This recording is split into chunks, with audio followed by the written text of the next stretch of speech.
regular meeting for the City of California City Council, Tuesday, November 12th, 2019. Regular meeting starting at 6 p.m. We're starting at approximately 6:02. Before we get started, please make sure that your phones are on vibrate or shut off, please. We'll give that just a few seconds. I've already shut mine down, so you won't hear Scooby-Doo, where are you? And with that, would everybody please rise for the Pledge of Allegiance and invocation? Want the honor, sir? I pledge allegiance to the flag of the United States of America and to the republic for which it stands, one nation, under God, indivisible, with liberty and justice for all. Yes, sir. This past week, Pastor Clarence Belton was put to rest.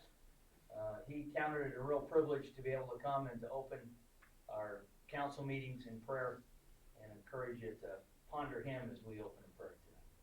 Our Father, thank you for the privilege that we do have to ask your blessing upon what goes on in these chambers this evening.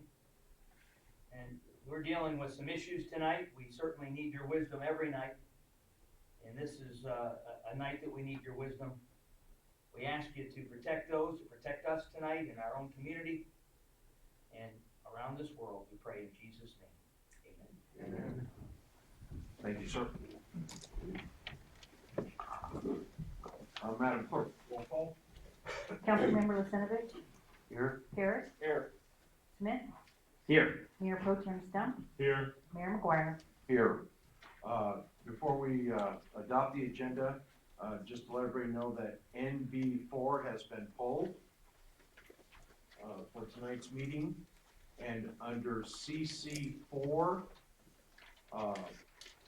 the last sentence on the first part of it, under consultant will, it says, in the discretion of the city manager or her designees, it is necessary to avoid a conflict of, or for any other reason. That is the new line that's in the bottom of that one for CC4. There's a copy of that. And there's copies up if you want to, up the table if you want to see it. With those two changes, looking for a motion to approve. Make that motion. Second. All in favor? Aye. Any opposed? Madam Clerk, any reports or late communications? Yes, sir. JM Powers dated November 3rd, examples of significant expense estimation problems with the 1920 budget. November 4th, $30,000 annual city expenditure on the Chamber of Commerce youth examination. November 5th, why is the city spending so much on potable water for Central Park, Lakeville? And that is it. Thank you, ma'am. Consent calendar. All items on the consent calendar are considered routine and non-controversial and will be approved by one motion if no member of the council, staff, or public wishes to comment or ask questions. Public comments, please limit to 3 minutes. Roll call vote will be required. CC1, approve city check registers dated through 11/7/19. CC2, minutes dated 8/27/19. Waive reading of subject minutes, approve as written, and order filed. CC3, staff responses to questions received from the public on October 22nd, 2019. And CC4, BTH Engineering Amendment 1 to the agreement. With that, does anybody request anything be pulled? Up here?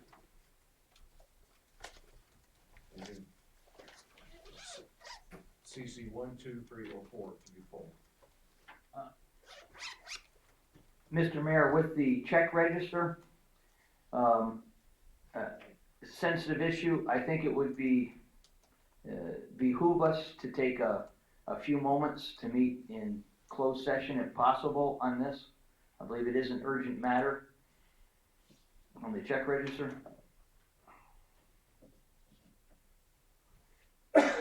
City Attorney?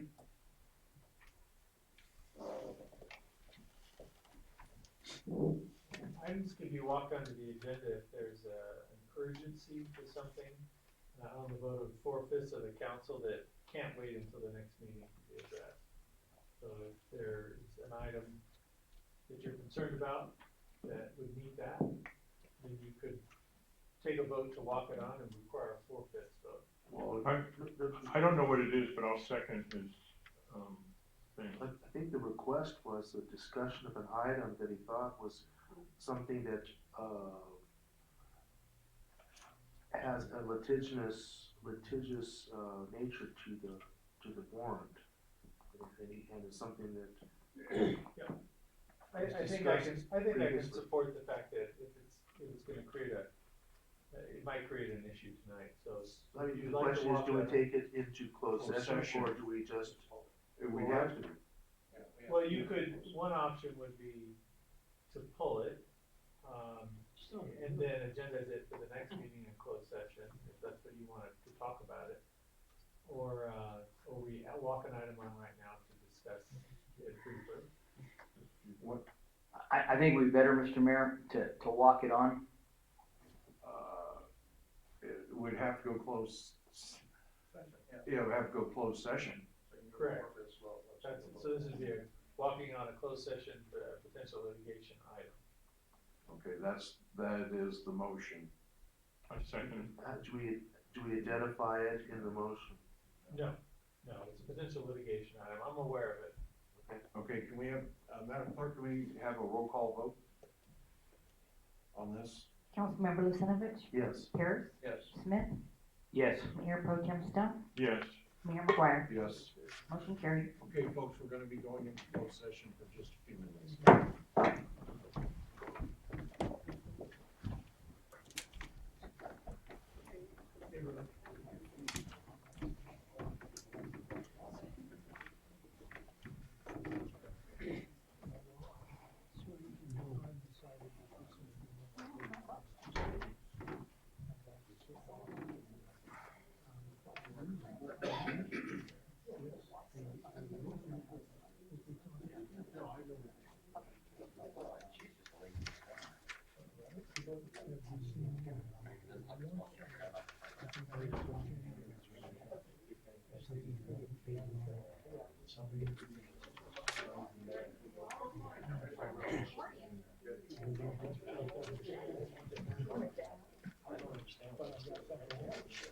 You receive funds first, housing.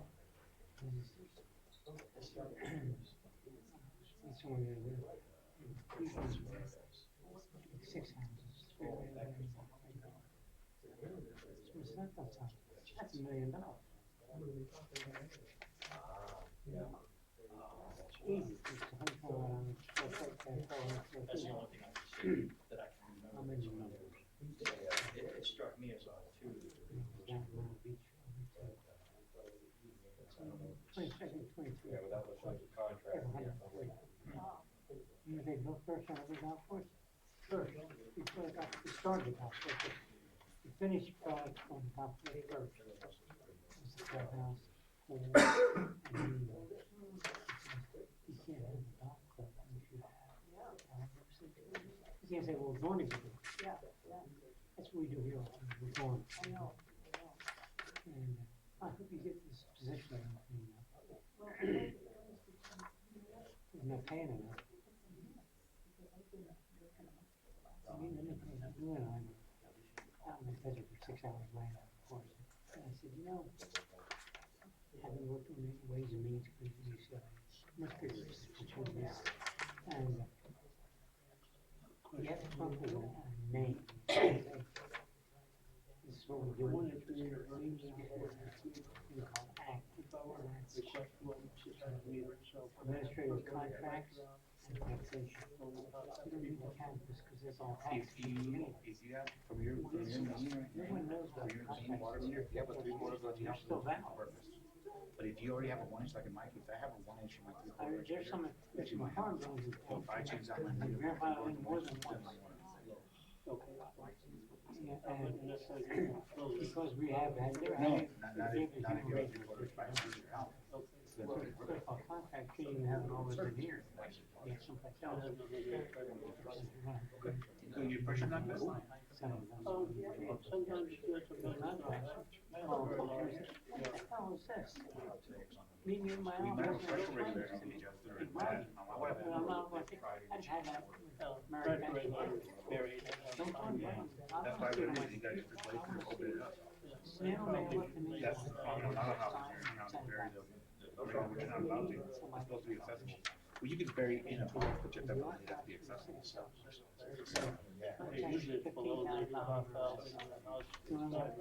Yeah, usually it's active, usually it's, you put it above the cutoff. You know, like where it comes up like on your house. Yeah, you usually put it after the We'd have valve. them moved, So you can shut off the valve and because replace the it with buses the couldn't valve. get back because it was mud shot. Yeah, bus driver, place the bus driver this day. Right in the house. You didn't have to go and call the This means, Yeah. similar, I'm not concerned about it. save money. Yeah, or you could do something where. Can use problem child. And the Japanese company, the secret top course. Secret, only they use it. Pipe comes up and then. And there for years, Got a they valve don't here. Declan Canyon is up in New. Yeah, you could come out, you could put a valve over here, put your valve here, and then come back up like this, come back up like this, put your meter, put your pressure over here, and then go back How's to the the kids house. getting to school? Say once. It's a little more work, I work the wrapper, but these are things with little fittings. That's not ideal, but, Very you good. know, or, you know, here in the ground, if it's dirt, They you say just you're not open up the pipe, and that's what here, we gotta put a box. No, I'm not gonna put it I up. used to say, I'm bad, this is worse than I. But first you gotta find your Well, pressure meter. It's about 3 foot from We the had house, spent. Oh, okay. from the corner. I have a rough idea where it's at, so that's not a big deal. I've been into Now, the the ground mechanic had to go with valves at. Jesus, a pink Fire, there was this year. It must have designed for, not just school children, because there's. Are you missing one? No. So I was spoiled because no, it had nothing to do with the color, but Okay. I was really big surprise this year. I was going for me and finally went down to the house and I found out. Uh-huh. Oh, you gotta use those wooden ones? Well, no, we didn't have the sharpener anymore. I thought there was one in the break room, I mean, copy room. You know, I can take I'm it not gonna out walk away back. completely. Close it, but yeah, plumber. Ah, Put that in. Copper pipe line in my house. I'll try to have a plumber do that. It's the first thing you put in. You know, other option I have would be to come to. Maybe not sure. It's not gonna set a sign, you go out and take pictures of all those places that are being built. Abundant flow and heat on the And pipe side and to then- increase the pressure. When was the last time you were having an exit interview with a business in that town? See, if you have a contract, you say, listen, you pay taxes all this time, and you deserve to be able to tell me what you think went wrong.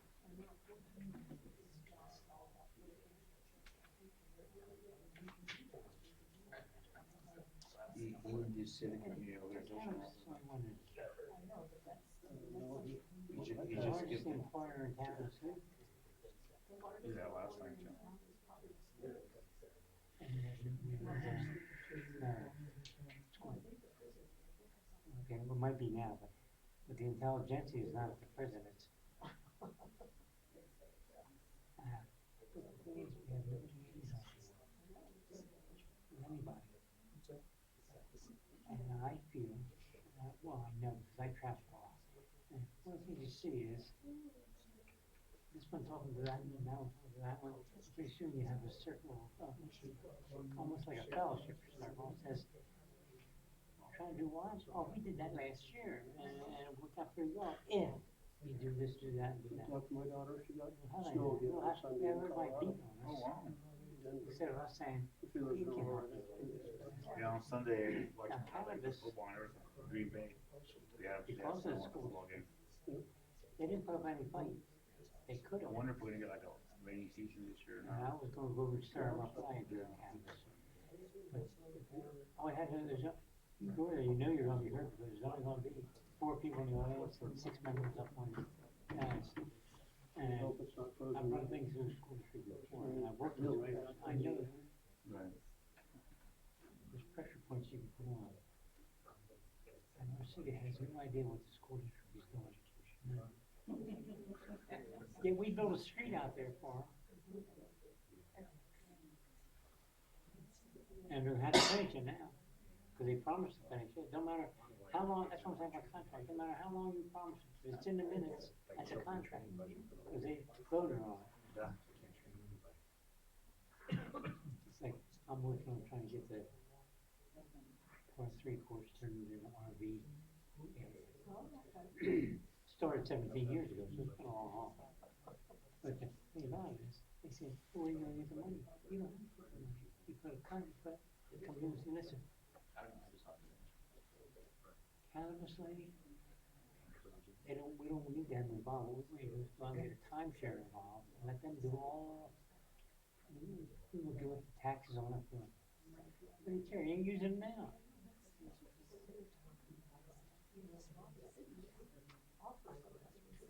Oh, you used to see down in Myrtle Beach for the office. If you have a taxi company,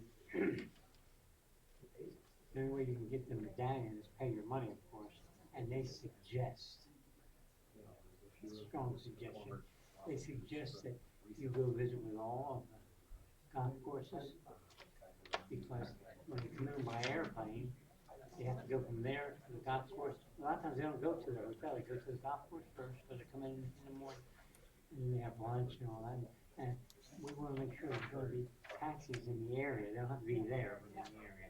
And they have a lot of husband and wife taxis on the beach. It's something we should be able to ensure here. We got one yellow cab in town. Limos is actually cheaper than cabs. You need to take lessons from other places. I can't remember the wheel.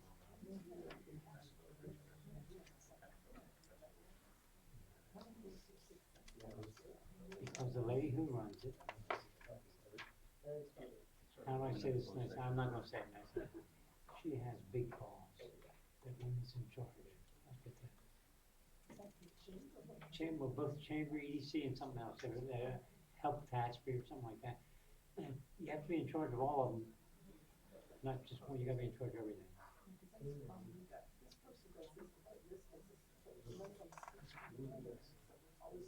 I was a little planning commission guy, he said, you know, when Jim Dozier was alive, Colonel Dozier, about one Sunday every 2 or 3 months, he'd have a round table discussion on his house. Private citizen, iced tea, sweet tea, and cookies his wife would have. We'd sit around, and he'd say, I always still pick an idea that you think, I don't care how silly it is, you put them all in there, and he'd draw one out and say, here's an idea. A bicycle race, or this or that, whatever it was. Let's investigate this. You investigate it, say, let's put that one aside, and you go through all of them. And out of 20-some things that you've talked about, there'll be something in there that spurs you, him, or me, or all of us on, and says, let's do something like that, because that's something we can do. And he'd say, you have to hang the cost. Of course, he got $22 million from his wife. He could hang the cost. But we don't, we think we can really get rid of it. What newspaper? I think we know that. That was in I think you have ways of each give us your idea. And I don't want to hear the end, first of all, I want to hear the end of it, how's it work out? Gonna be able to back it. Yes. I'm gonna have a good prize. Checks, no work, 10% of salary. Okay, ladies and gentlemen, we're back, closed session. Did you want to give a report, sir? Yes, there's nothing to report from the closed session. Okay, thank you, sir. Now we're back on to consent calendar. Does anybody else here want anything pulled for discussion? If not, we're asking the public, is there anything needed to be pulled for discussion? All right, anybody has any questions about anything, please step forward.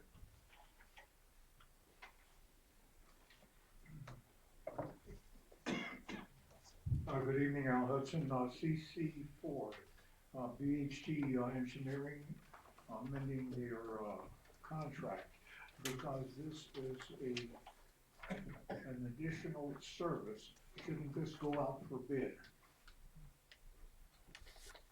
I will let either, It's just 2-3 minutes. okay. So if you can write that down for that, please.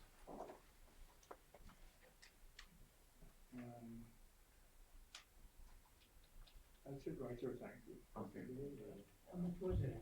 Okay, if we can get a response on that one, please.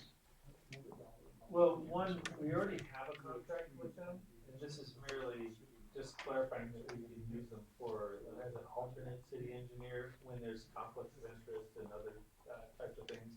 The city manager may determine as appropriate. But in addition to that, under the rules, when you have a specialized service like accounting or engineering or planning, those are unique services. You don't have to follow the bidding requirements because of the nature of. Okay, so all this is then is in case there's a conflict of interest with the other. Yes, or for any other reason in the discretion of the city manager. Did you hear that, Al? Nope, he's gotta speak up like he's got a pair. Come on, Al, be nice. Okay, anybody else have any questions in reference to CC 12344? Jim Craig, Cal City. On CC1, check number 104392, which was voided for BW Printing to print shift calendars. Why doesn't the city consider buying an enterprise-wide scheduling software package? It's killing trees.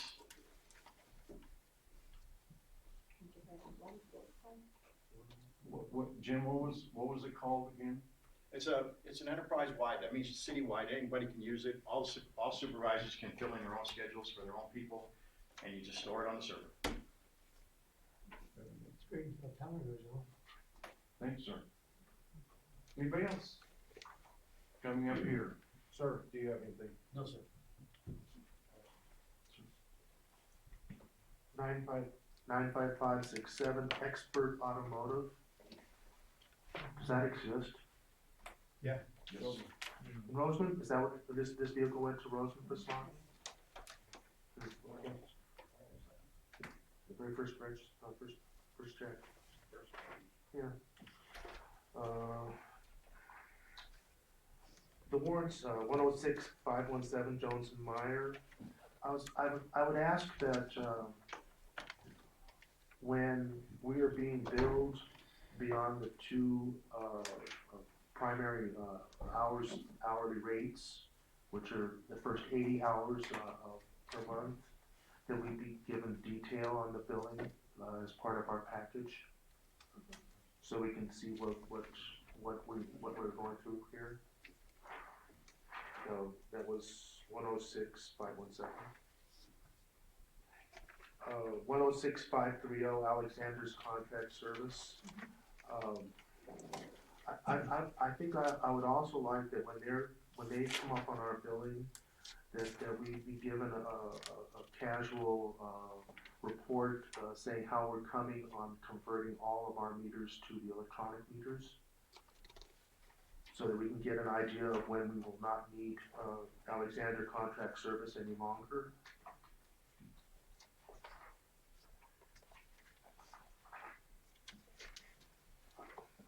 I didn't hear anyone ask about 106565, that's Diamond Finish Mobile Washing. It looks like 3 car washes. I think PD uses them. Three cars for $570.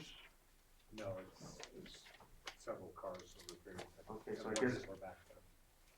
so how many might that be? Very, it's usually, about $15 a car, so. How many months of this is this? like I said, it's backed up 3 months. Maybe an annual charge, well, then it's not so bad, is it? Okay, that's good. That's on the warrants. Okay, that is those are my questions on the warrants. On the, can I go through all the comments on that? On the minutes, under council agenda, my contribution to the minutes of August 27th, there's a question about the next budget workshop, and the city manager indicated the date, and it also stated that 18% will be taken out of each department's budget and put in reserves within their budgets. That's from the city manager. I think that was departments receiving special tax for revenues. So that kind of changes the meaning of the minutes. I'll add that in before I. Thank you much. Since we brought up BHT Engineering in this amendment to agreement, when I first came to town, it was Dean Stewart and Krieger, I think, Stewart, Krieger, and Krieger. The city engineer came to the city council meetings, and his only function at the council meetings was to prepare requests for proposals, and then those requests for proposals were sent out to engineering firms who then bid on big projects for developing an engineering project for the city. And I think it takes away a lot of the kind of self-serving, taking care of themselves attitudes that we think we've gotten from our professional services. And I would sit back and think that it might be appropriate for us to consider that again, asking the engineers to come here, write the proposals for what the scope of a project would be, for the engineering to make those projects actually happen, and then go out for bid on that, and then get results from multiple engineering firms instead of relying on just the 2 that we have. And that's just something that seemed to work better than what we've done ever since. Ever since, it just seems like when the engineering firm comes in, it's like they're looking for how they're going to move a project into their firm, and then how it seems like they're going to milk it for as much money as they can, and we get more engineering than we get work done. So I'd love to see that be our focus in the future.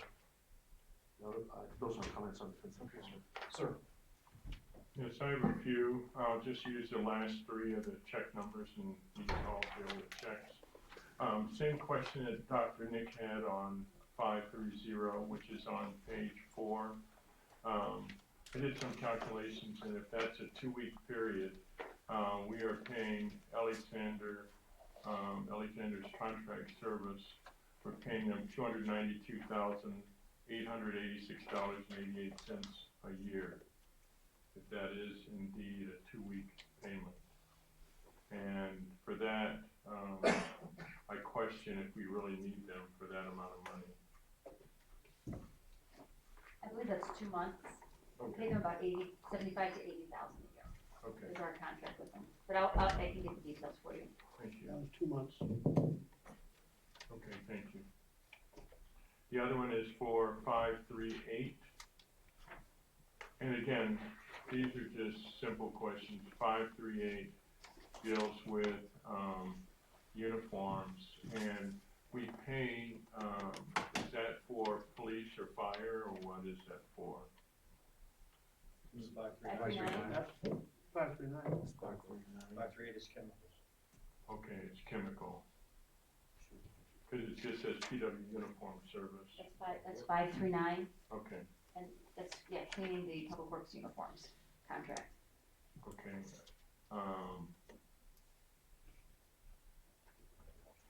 Well, I thought 538 was for chemical.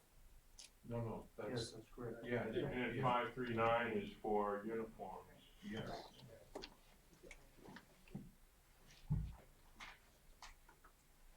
So, is it for chemical suits, or what is it for? Because they did an annual uniform allowance, which I believe they're two different things. 539 is for chemical testing for the water department, am I correct? Yeah, that should be Right, 539. Sorry, 538. 539 is for, as the MOUs, it's for the cleaning of the public works uniforms. Yeah, They're separate issues. Okay. They get their uniforms through this company, Okay, so they maintain them. okay, so that's the cleaning, okay. And the other one was, 553. And that is on page 6. My question about 553 was, and just a question, is that for, the tough books that they have in the car to reprogram or what? Or bring them up to Windows 10 or just what? Yeah, cause I, that was one of my questions, it seemed really steep. For a tough book. I'll read the purpose. Purpose of, it's to refurb tough book, docking station, timer, mount, and swivel for MDT install in 321, labor, programming, shipping, and handling for the police department units. It's, again, that is for the tough book to purchase it and to, program it and everything else. And Yep, install the it. swivel, the installation. Is that for 1 or for 2 or what? This is, it's just one, yeah. Wow. Yeah. I'm in the wrong business. You are. Cause you could be making bank. Yeah.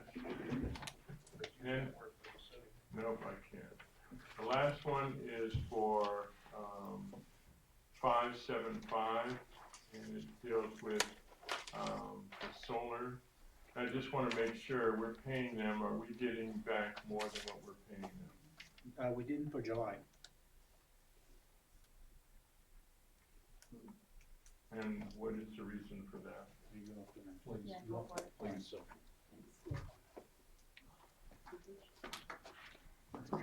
So I think last year we did an assessment. Last year we paid, close to $500,000 for the solar farm. We, only received, about 200,000 in credits. So we lost about $300 with the solar farm last year. So I checked July this year, we could have received, 80,000 in credits from Edison. But we only received 30,000. The other 50,000, that'll be determined at the end of the year, that's how they do it, there's no other way around that. And we pay 50,000 for the solar farm for July. And I imagine September and October are probably the same thing. See, I don't understand it. I have solar on my roof, and I always have a positive credit. So we got into this, is the agreement lopsided, or what is? Well, the way it works is, we're the only customer Edison has that's like this, where we have a solar farm that crosses property lines. So in order for us to get as much credit as possible, we have to allocate percentages to what they call our benefiting accounts, which are, spread throughout our 65 accounts for the city. So last year, I think it's like we paid $462 for the solar farm. We could have generated 466,000 in credits, but the credits were not allocated properly. So therefore, we only received, I want to say it was about 160,000 according to Edison's figures. Okay, but who is in charge of allocating the credits? Last year, I'm not sure who it was. This year, I did it. And like I said, I tried to check in July to see how we were, and they tell me that there's no way to check after each month because you get true up and things like that at the end of the year. So it won't happen until the end of the year. Yeah, but I get, the company that mine, I can see how much I generate every month, every day actually. I can see how much I generate every day. I know, and I've never had to pay any money to true up at the end of the year because I am using less electricity than I generate. Right. And so I still don't understand how we would lose several $100,000 from solar. Well, I mean, I can explain to you. So the difference between your property and the city's is that we're crossing property lines with our accounts. If the solar farm was, if the city was one big city, one property line, and the solar farm was in that property line, we would get all the credits. but you can't cross, credits across property lines, unless you're a utility. So, so like I said, last year, we generated 406,000 in credits, but the way we allocated them, we were only able to get like 160,000. So the thing is, if we would've known that, then we probably shouldn't have gotten the solar, and maybe we should look into getting rid of the solar if indeed we get penalized by, almost 2/3 of what we generate. If we get penalized that much, then I don't see any reason to keep it. I don't see any reason to enter in this agreement with them, because we're losing money. Right. Yeah, I looked at the contract, I asked an attorney to look at the contract, I think our city attorney looked at the contract, there is a payment penalty, and there would be a fee to break the contract. We're looking at other things, we'll hopefully bring them to council in the near future. But the way it is now, if we have to pay that and we're losing that much money, and I don't know what only the attorney knows that, but breaking the contract that we have with them, they're not gonna get anybody else. So basically, we have them over a barrel. And if they choose not to renegotiate or give us a better deal on it, then we can just say, we're done, and they'll be done. And we have to pay them a large sum of money to say. Yeah, but we're paying, right now, we paid them almost close to 300,000 last year. Mr. Mayor, could our city manager comment on that? Hang on for NB3. We really are Okay. in this position. We've looked at every way. We can't go too far afield, because I know the check's on there, but it's not really agendized. But do we know that now that I think there was a problem with whoever was assigned to do this last year didn't handle it properly, but now that it's, you've got Joe working on it, it sounds like you're gonna be allocating it better. Yeah, but I mean, I wanna be clear, so I work with Edison, I went back and forth on, dividing up the percentages between the benefiting accounts. As I said, there's 65 accounts, and the problem is that you have to divide them up in whole, you have to use whole numbers for the percentages. So we might have an account that is only 33% of our total bill, if you total all our electric bill for all the accounts. So even if you gave it a 1%, there's a potential there to lose 66.66 in credits. So looking back at what happened last year, what was done last year, that's what I think the issue is, and I think it's almost like a catch-22. And I've talked to Edison extensively about this, and they just come back to, this is the law, this is the way it is, so we believe we did it the best way possible to maximize our credits, but there is no way to tell until the end of the year. And I have talked to Edison and I've asked them, they're just saying there's no way to do it. Whether that's true or not, but that's what they're telling us. And are you getting a bill, a daily bill, or weekly or monthly bill? The problem, and then, because we are unique in our situation with Edison, our bills have been 4 or 5 months late. So, the reason I was able to get July's amount, just to see, because I wanted to see, because the new benefiting accounts took effect roughly July 1st. So I wanted to find out how we did in July based off those numbers. And, so I bugged them and I bugged them and I bugged them, and I was finally able to get an email with our bills for July in early October. And that's where I know that we generated 80,000 in credits. They only gave us 29,000 in credits, and we paid 49,000 for the solar farm. So how much of that 50,000 we'll get at the end of the year, they won't tell us, and according to them, there's no way to find out. I'll talk to you offline if you don't mind me talking to you offline. Okay? Anything else, sir? No. Okay, with nothing else to be said, looking for a motion to approve the consent calendar. Make that motion. Got a first by Dr. Nick. I'll second it. You second it? Mayor Pro Tem second. Roll call vote, please. Councilmember Lucinovich, Aye. Paris, Yes. Smith, Yes. Mayor Pro Tem Stump, Yes. Mayor McGuire. Yes. Motion carried. Okay, new business 1, and the OHV should not have been on there. That was a faux pas, so it's been taken care of. Cannabis Compliance Officer, City Manager Lynn. Mayor, council, public. In October of 2016, the city held the first open meeting with potential applicants to discuss the application process for the cannabis industry. The city now has almost a dozen active cannabis businesses operating in the city and several large building operations that will soon be online. It is time to establish an office that will provide oversight and audit of these entities.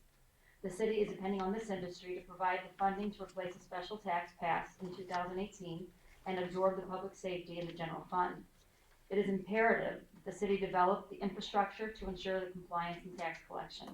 The Office of Cannabis Compliance will ensure that the industry follows the state and city rules and regulations, conforms to employment laws, and pays taxes.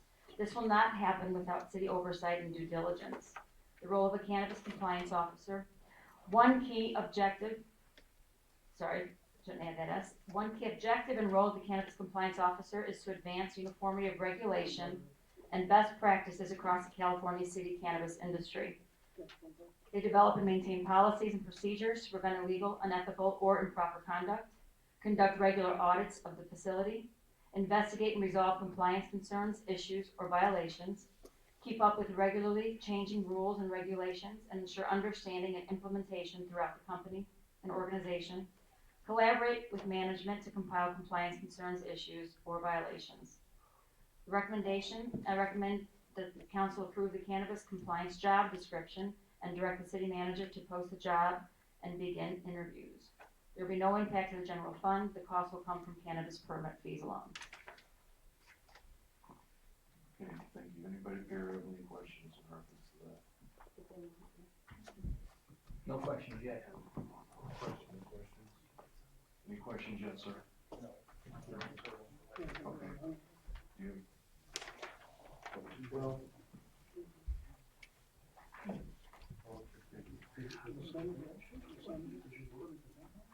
Mr. Mayor, I don't have any questions, but Dr. Nick, please. We just met, our last meeting was to approve the budget for the city, and during the budget hearings, we were told that finance, planning, city manager's office, city clerk's office, all are taking a portion of the permit fees that are being collected. And we had 3 new revenue items brought in to cover the cost of a potential compliance officer. So it would appear that whatever our story was on Saturday is no longer the story today as far as what the value of the permits are. And I feel like that needs to be cleared. I can't just keep saying, well, today it's going to pay 20% of finance and 10% of the city manager, 5% of planning and some portion of city clerk's charges, and then say afterwards, oh, by the way, that doesn't matter anymore. Now we're going to fund an officer, and those departments really didn't need that money in the first place. Because if that was true in the first place, you can't change it now. I'm not changing it. There's $282,000 collected in permit fees just this year through the clerk's office alone. You guys approved the 85 to go towards this, and then my office gets charged to it, the police gets charged to it, the fire service gets charged to it. This is not the entire budget. This is a portion, so the story has not changed. You had to find, what was it, $60,000 new dollars to fund this position. The position was created between our August meeting, our September meeting, and our October meeting. The only new money that came in that October in that month was $50,000 of increased tax revenues, the lease on the cell phone tower, and I'm not remembering what the third item was. But those are the only new revenue items you brought to us. This comes from the permit fees that we received. So any other taxes, anything else can't be applied. We can't apply special tax to this. We can't pay for this with other revenues received. We're going to be paying for it from our permit fees. Then you've changed the allocation, and I think we still need to have that allocation described to us. When they originally set up the marijuana, the cannabis permitting program, there was built into it, first of all, an application fee. That was to cover the process of reviewing applications, vetting the different candidates. Once someone comes in and gets the permit, we have an annual fee. And that fee is something that we collect every year. And it's supposed to, and has to be used, really, it has to be used towards things related to the ongoing compliance of these businesses and whatever the city has to do to make sure that that permitting system is operating as intended. And so that number could go up or it could go down depending on what our expenses are. And so this would fall right into that category of something that needs to be done to make sure that the ordinance is being followed. So if we currently don't have enough, then we could increase that fee to make that difference. It sounds like we already are getting enough for that, but probably what we need to do is at some point either show the council or put it on as an agenda item. This is what we're collecting, and here's how it's being allocated. But this is a fee. This is not a tax. This is a fee being assessed every year against the businesses that have permits in order to fund the various things the city needs to do in order to make sure the ordinance is being followed, which would include a number of things. Like, for instance, if the city manager's office is spending 5% of their time dealing with cannabis oversight issues, then it is proper to take a percentage of that money, because if that's what she's spending her time doing. Or finance, we determine through looking at an honest, good faith audit, they're spending 10% of their time dealing with cannabis issues, then it would be appropriate to charge that to this fee. And make sure that those businesses are paying for that work of the city and not everybody else. Everybody else shouldn't have to pay for that through the general fund. It should be those businesses paying for the compliance that's going on. And so we should, on a regular basis, be going back and saying, how much are we charging these businesses every year to make sure that we have a compliance officer, to make sure we have officers. To what percentage do we maybe have a police officer that's having to go out there that's involved in this activity, or planning, or whatever. We go through, we do an honest assessment of what we're spending to watch over these businesses, and then charge them a fee so that the citizens don't have to pay for it. And that's what this is for.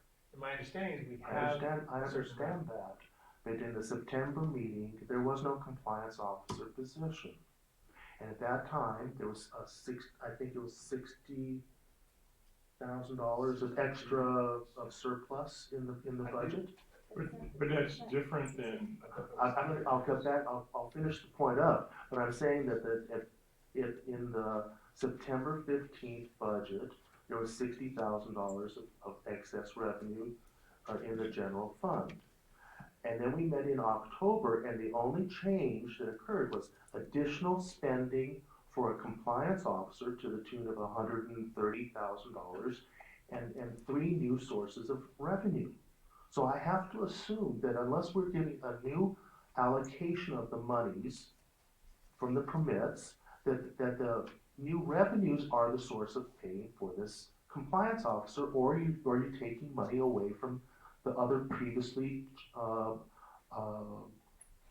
referenced departments that were collecting from the permit money? That's all. You're added in money and you added in expense, and I just now want to see that be clearly identified for me.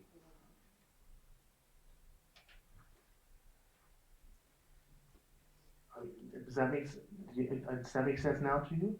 I hear what you're saying, but I understand it different. I look at the fees that they're paying for, their annual fees. That wasn't totally, what you're looking at is what we were charging them for growing, like so many square feet, they paid that, so much for distribution, all of that, which is different than their annual fees. These annual fees we have to pay. We can't take a city employee and have them go and make sure that they're complying. That should be paid for strictly out of their annual fees, which I don't think was included totally in the budget that we saw. All I was saying was that in the September budget meeting, there was no compliance officer. Understand, And I all agree. of the permit monies were delegated to planning, city manager, finance, city clerk, police, and the other departments. Now, if that was the case at that moment, and then we add in an expense, I wanna see how that expense now plays into that, distribution of the permit money. If we look at it the way that you're saying, Dr. Nick, then who would have, and stayed with that budget? Then who would be doing the compliance and making sure that, you'd be taking city employees and we would be paying for them to enforce the compliance, the same as if we just have I them. mean, we are gonna have a city employee, do compliance. I'm sorry? I think we are gonna have a city employee do Yeah, compliance. but what I'm saying is, That's what we're talking about. yes, so what I think what the city manager has done, and tell me if I'm wrong, but what the city manager has done is she has gotten rid of this person doing so much of it, this person doing so much of it, and having a compliance officer who does like 90% of the job. Then it should be a simple matter of showing me a distribution of the monies and how they're going to be used, across the various departments, and see how that reconciles with the previous budget proposal. And if we look at that budget, from September, October, the last one, I think there was, what, 135,000 in there set aside anyway. I do hear what you're saying, I can get you specific, All right. I can. Mr. Mayor, you asked for questions. I have a number of comments, a number of concerns. Is this the time? I didn't know if you were going to public first or not. On NB1, I just received a text before the meeting, and someone basically let me know, you better not back off in your position. I don't really need to have somebody tell me, I don't need to back off my position. But in the short time that I've sat here, which seems like a lifetime, and more people have made contact with me about this issue of a cannabis compliance officer than anything else, even more so than the special tax issue. And most of the folks have agreed with me. Got some very, very, very wise people in our community. I want to state that. That was supposed to be somewhat humorous. So, but not everybody. Thank you. Yeah, but not everybody. I thought I needed to say that. As I'm looking at NB1 on the what our city manager just read to us, on the first paragraph, on all of this with the job description, and on this page, the only statement that has anything to do with paying taxes is in the first paragraph. Can I ask you, Mr. City Attorney, did you prepare the job description, and did you prepare this? No, I did not. Okay. As we go to the role of a cannabis compliance officer, five things, and of these 5 things of the role, not one time as it mentions collect taxes. It should state that, and I'm opposed to a full-time position at this time. I think we have folks we can utilize. We have 8 to 10, 11 businesses up. I just don't see the need for this. As I stated when I was interviewed for the appointment, every decision that I'm going to make while I'm sitting up here is going to be looking at 5 years down the road, 5-year plan, what happens after the special tax, and that I was small government, not big government. To me, this is just a big government issue.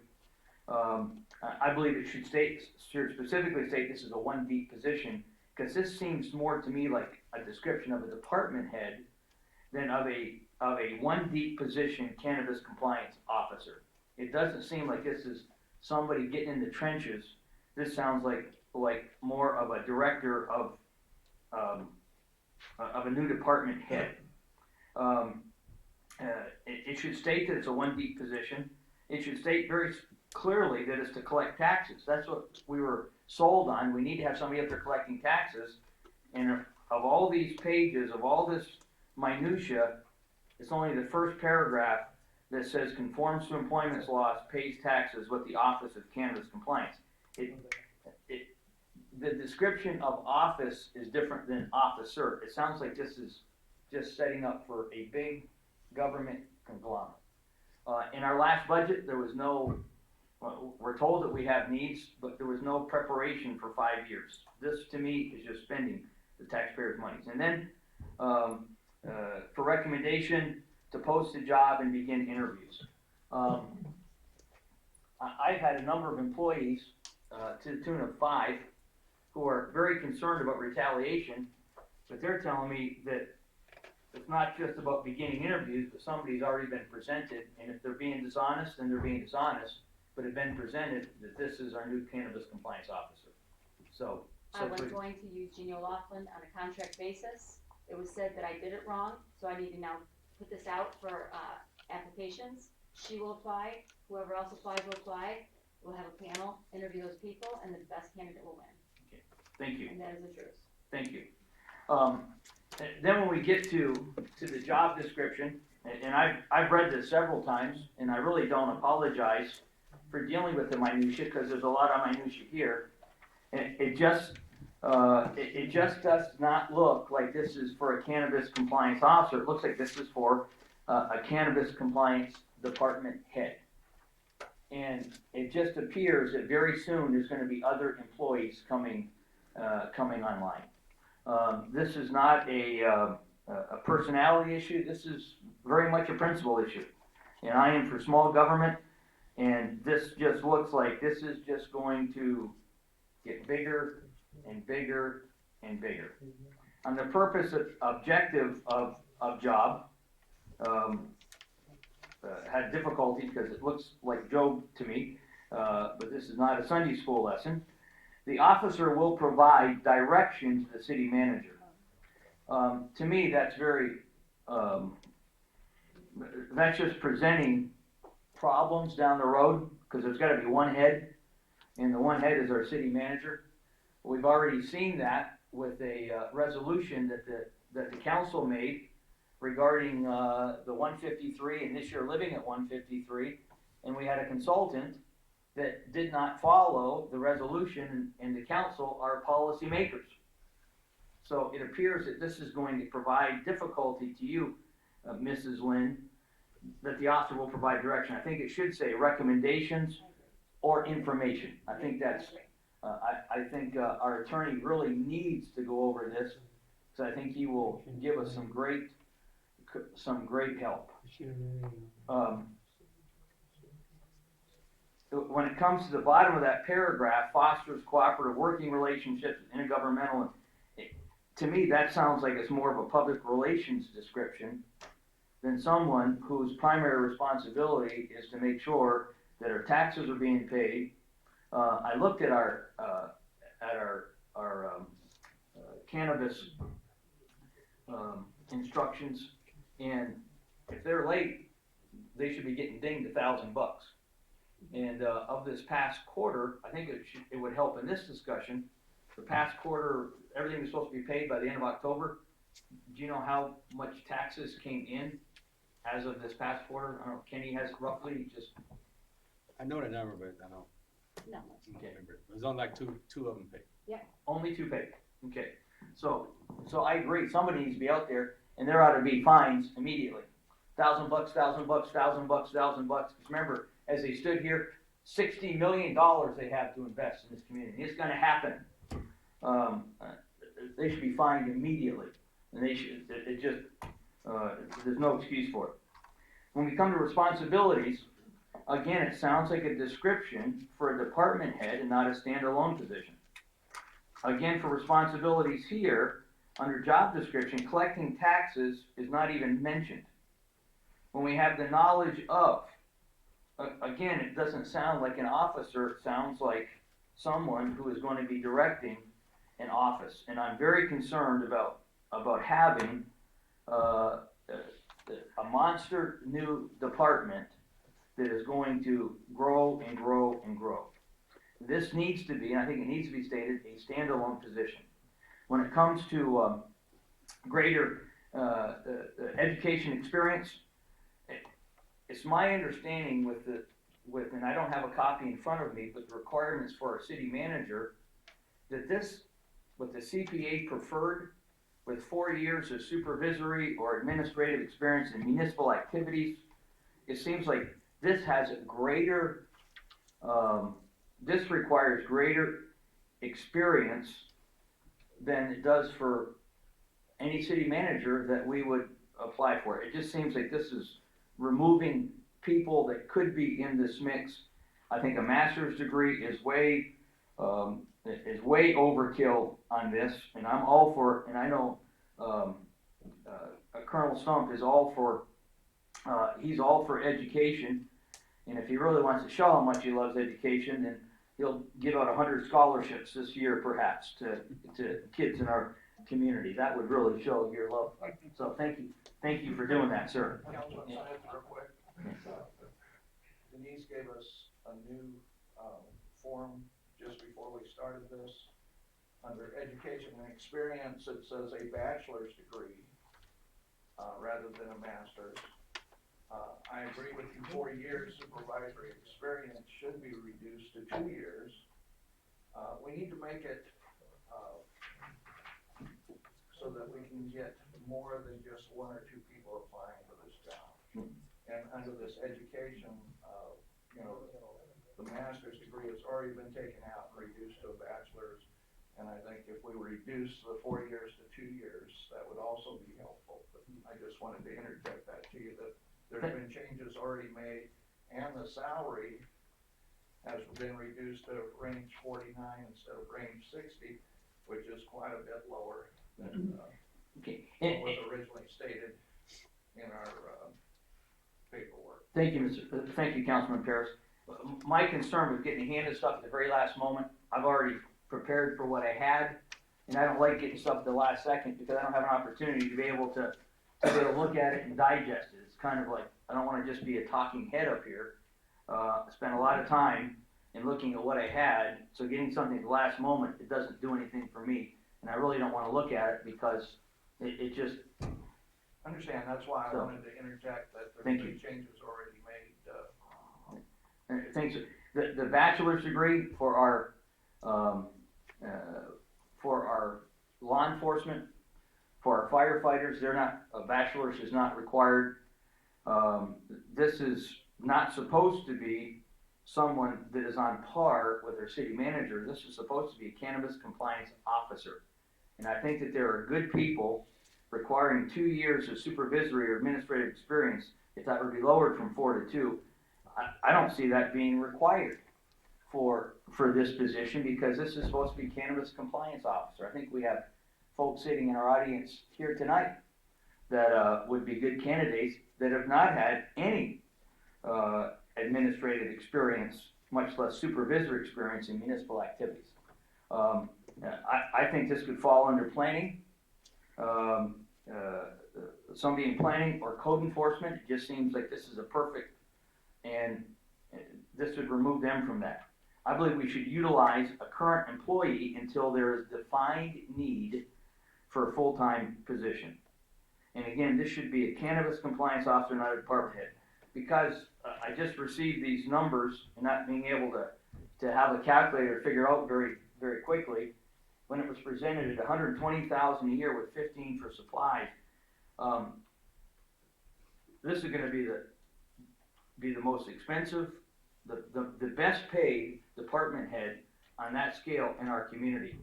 And I think that doesn't say the right thing to the rest of our department heads or to our city manager. This position should require as much possible objectivity as possible. So, and again, this is a matter of principle, and I may be the only person that holds to this up there, and that's fine, but it's my right and responsibility to state this. Anyone who has been involved in the cannabis activity, or the MMJ, if I'm still allowed to say MMJ activity, that is involved with the players in our community, I don't see how they can be objective. I just don't see how they can be objective, and whether it's pro or con, when people are saying I want this person or I don't want this person, I just don't see how there can be that objectivity. I know there are situations, it's very hard for me to be objective. With law enforcement, good guys over bad guys. You go with the good guys. And every once in a while, every once in a while, you find out, oops, but that would be it's hard for me to be objective there. And I think it would be very hard for someone to be totally objective who's been in the industry. Internationally, is it Apollio? I can't remember. Apotheo. They've made international news. They were in this community.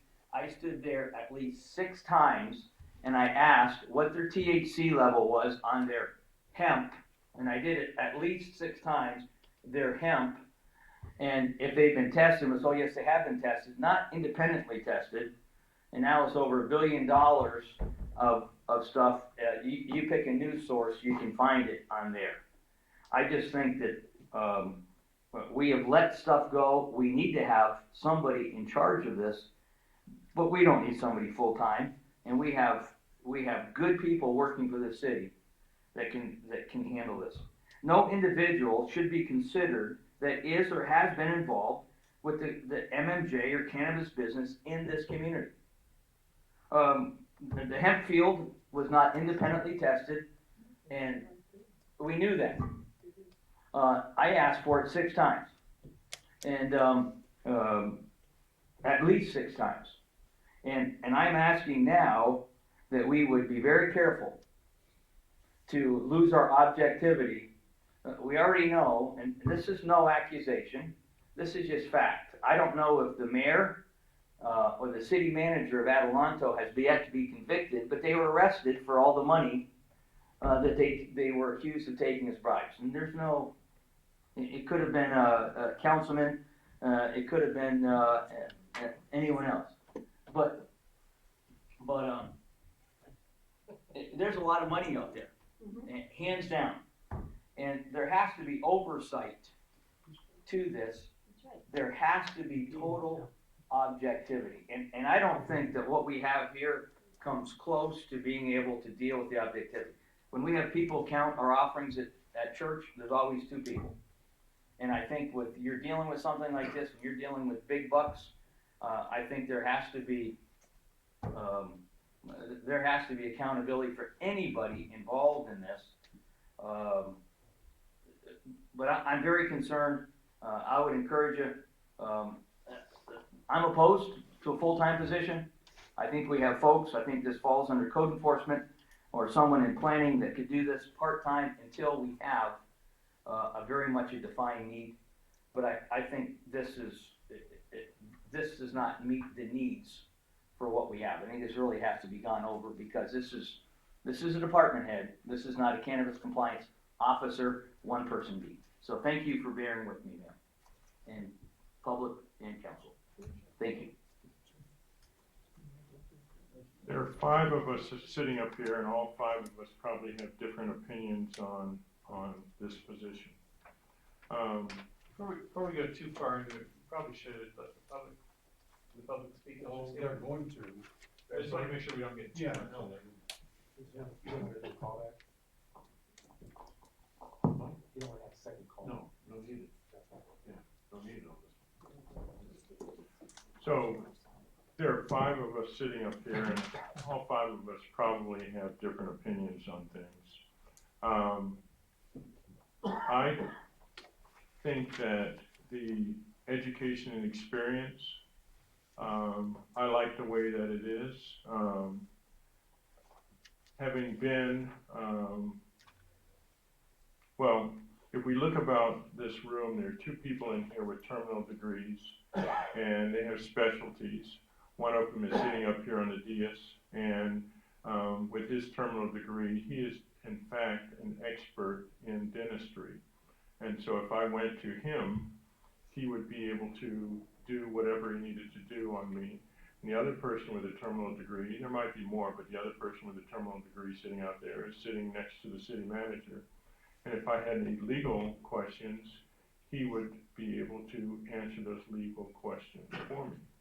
So on this compliance officer, I think that what they're asking for is great. And the last line in there, CPA preferred. Compliance officer will be looking at people's books and so on to make sure that they're not cheating the city out of any money, and to support what the gentleman to my left said.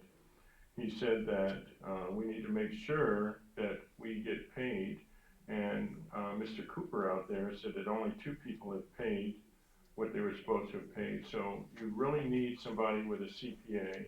It says preferred, but I would like to see somebody who has a CPA or who has had a CPA, showing that they have the necessary education and training, and have been tested to show that they can look into people in the industry's records and make sure that the city gets what they need. As far as setting up a department, currently we have 10% charge to this, the fees collected from various departments, 20%. I think the city manager said that some of them are maybe up to 40%, right? So we're already paying that. So this is nothing new. So we already have people involved in other departments, and to have somebody who is a compliance officer who knows the industry, has the background academically, that is exactly what we need to ensure that all 4 people have paid rather than just 2 have paid.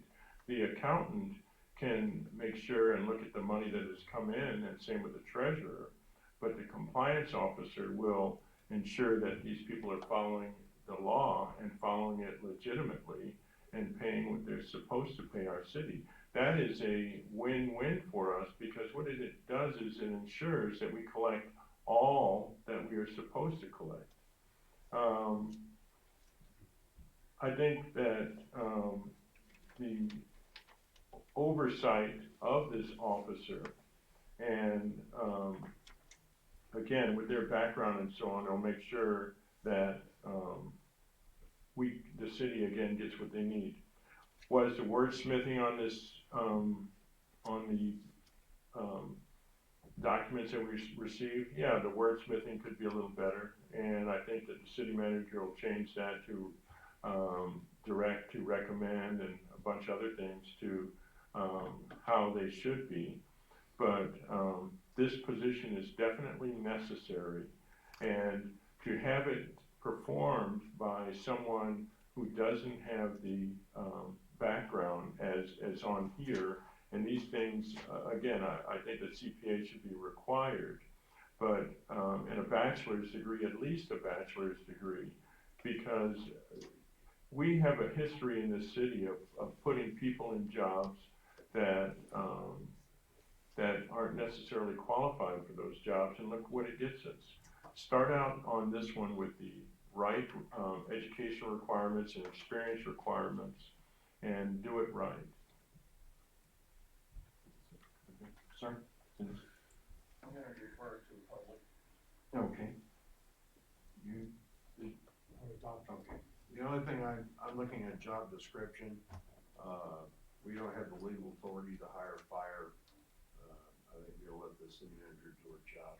With that being said, anybody from the public reference to NB1, and I'll let everybody know, thank you, Keith, for letting me know. I goofed on the agenda, did not call communities, civic or community organizations. We'll do that after this one.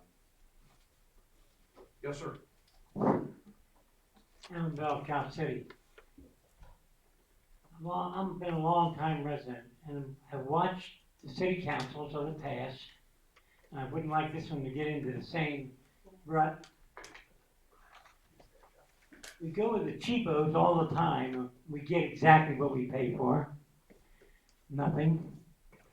You were talking about engineering firms. We used to have our own city engineer. That didn't work out. We don't have our own city attorney. We hire one. When are we going to come into the 21st century and do it right? Professionals is what you need. And I agree with Councilman Stump. I don't disagree with Ron, but I do say this, who up on that panel or over here would he trust his bank account to? Thank you, sir. Yes, ma'am. Karen Macedonio, California City. I understand and hear everything that you're saying, but there is another perspective that I want you to think about. This is a new industry. This isn't an industry that already existed. This is a heavily regulated, heavily taxed industry, federal, state, locally. This is a moving target. And I believe that because we're talking about it coming out of a fee structure, not a tax, not the other part, not the general fund, but a fee structure for the annual fees, now is the time to hire a full-time compliance officer that has the skill level to interface with government agencies. That's what you need to look at. We're talking billions of dollars in government agencies.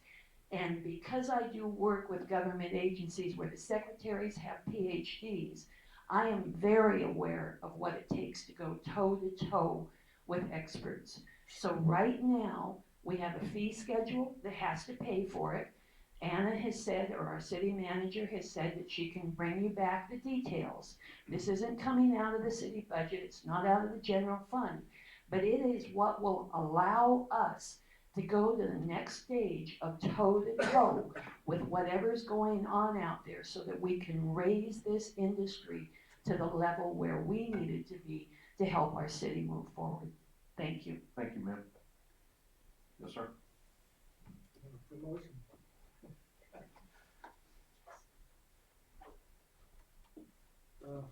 Council, my name is Kenneth Kidwell. I've been here since 1962. This is just a guess. Tell me if I'm on the wrong track. Is it possible before this person is hired to set up a small independent committee to find out what the penalties will be? Apparently, they're already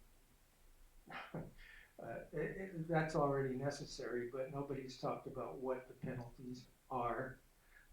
One of them, in my opinion, should be if you don't pay the taxes in 3 months, you're gone, period. You know, I mean, if I may, I don't want to speak medieval, I would rather speak biblically if that's okay. But there's I've raised my family with the thought that train up a child in the way he should go, and when he gets older, he will follow. But if you don't train up that child, there's nothing to follow. And it has to do also with this new industry. Something has to be solid, concrete. You can't just say, well, they need to be fined. I agree with that. But how, who, what? Like I said, a council who is independent, who has the thinking of the city in mind, of the people, the taxes that are, I haven't heard a thing about, and maybe you have it, I haven't seen it, but insurance for these people who are working, right? Will it be city? Will it be independent? Will it be, what's the word? You get what I'm saying. I mean, there's just a little bit more that has to be hashed out before you just say, okay, we're going to hire somebody. Again, an independent, obviously with the idea of council hashing this thing out before you start doing things.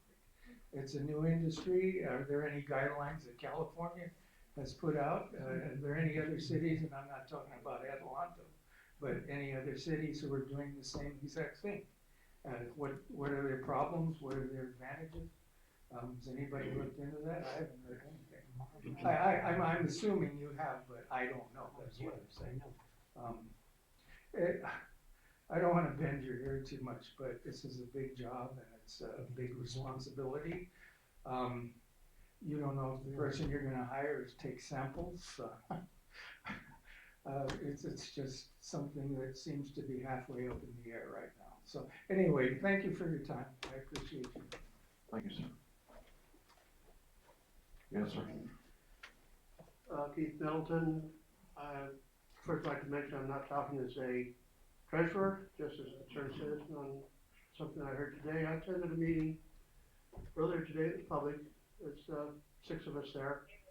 And senior citizen that's been around for many, many years has been trying to get information about the cannabis business and said that she goes to the planning department, they tell her one thing, they go to the building, they tell her something else. And somebody else in town tells her something else, and sometimes none of them are right, or some of them are partially right, and they don't all seem to be on the same page. This position, is it kind of a position that might be practical to be a focal point for those types of questions? A single point versus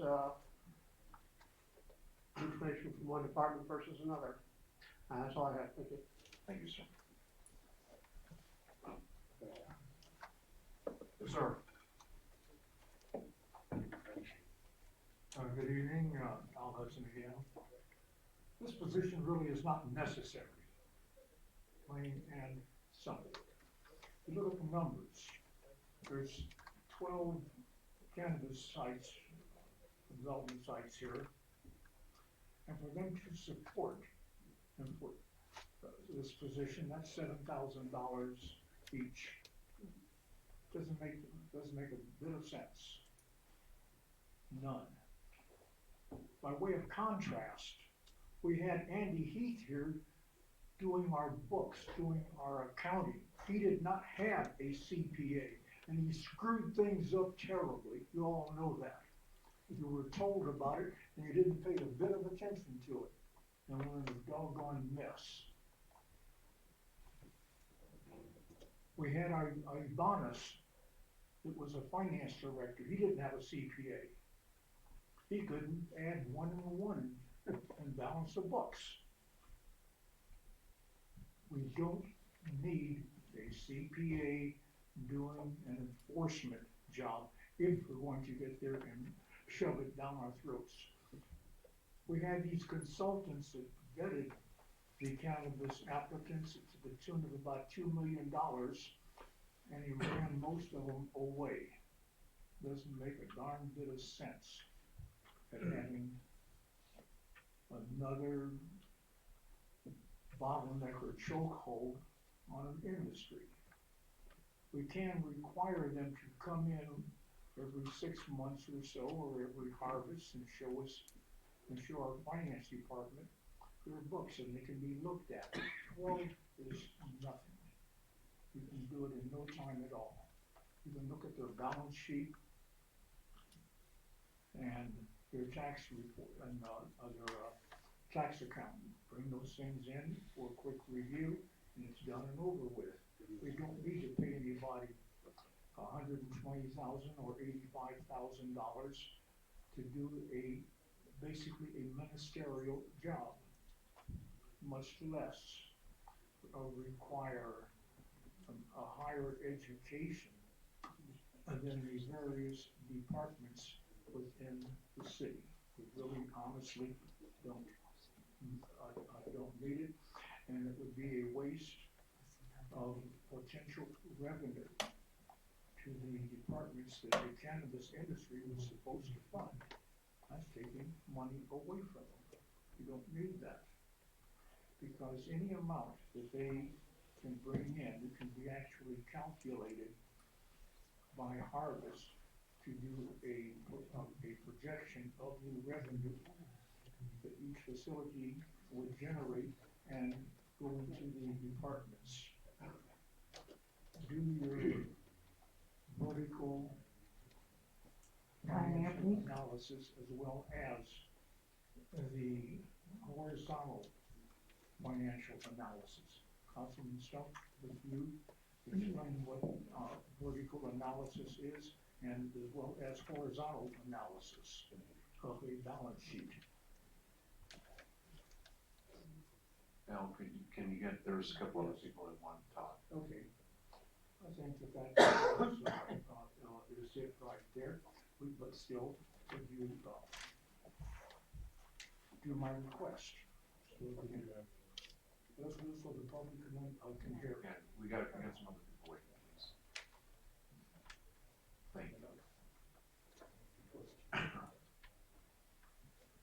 Jim Craig, Cal City. I agree with some of the comments that were made, I disagree with some.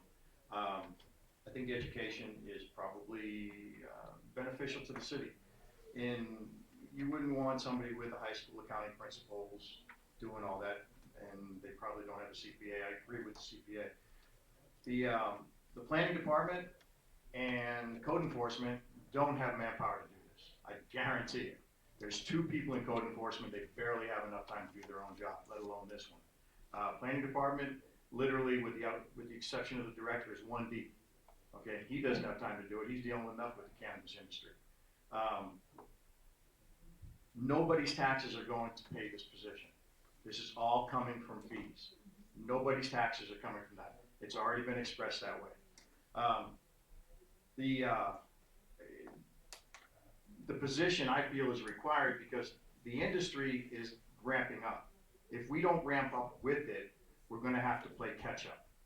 If you're gonna have to play catch up, it's gonna cost you more money. Do I think this is a department? Yes, I do. Because as the cannabis industry ramps up and becomes larger in this town, 1 person won't be able to do it.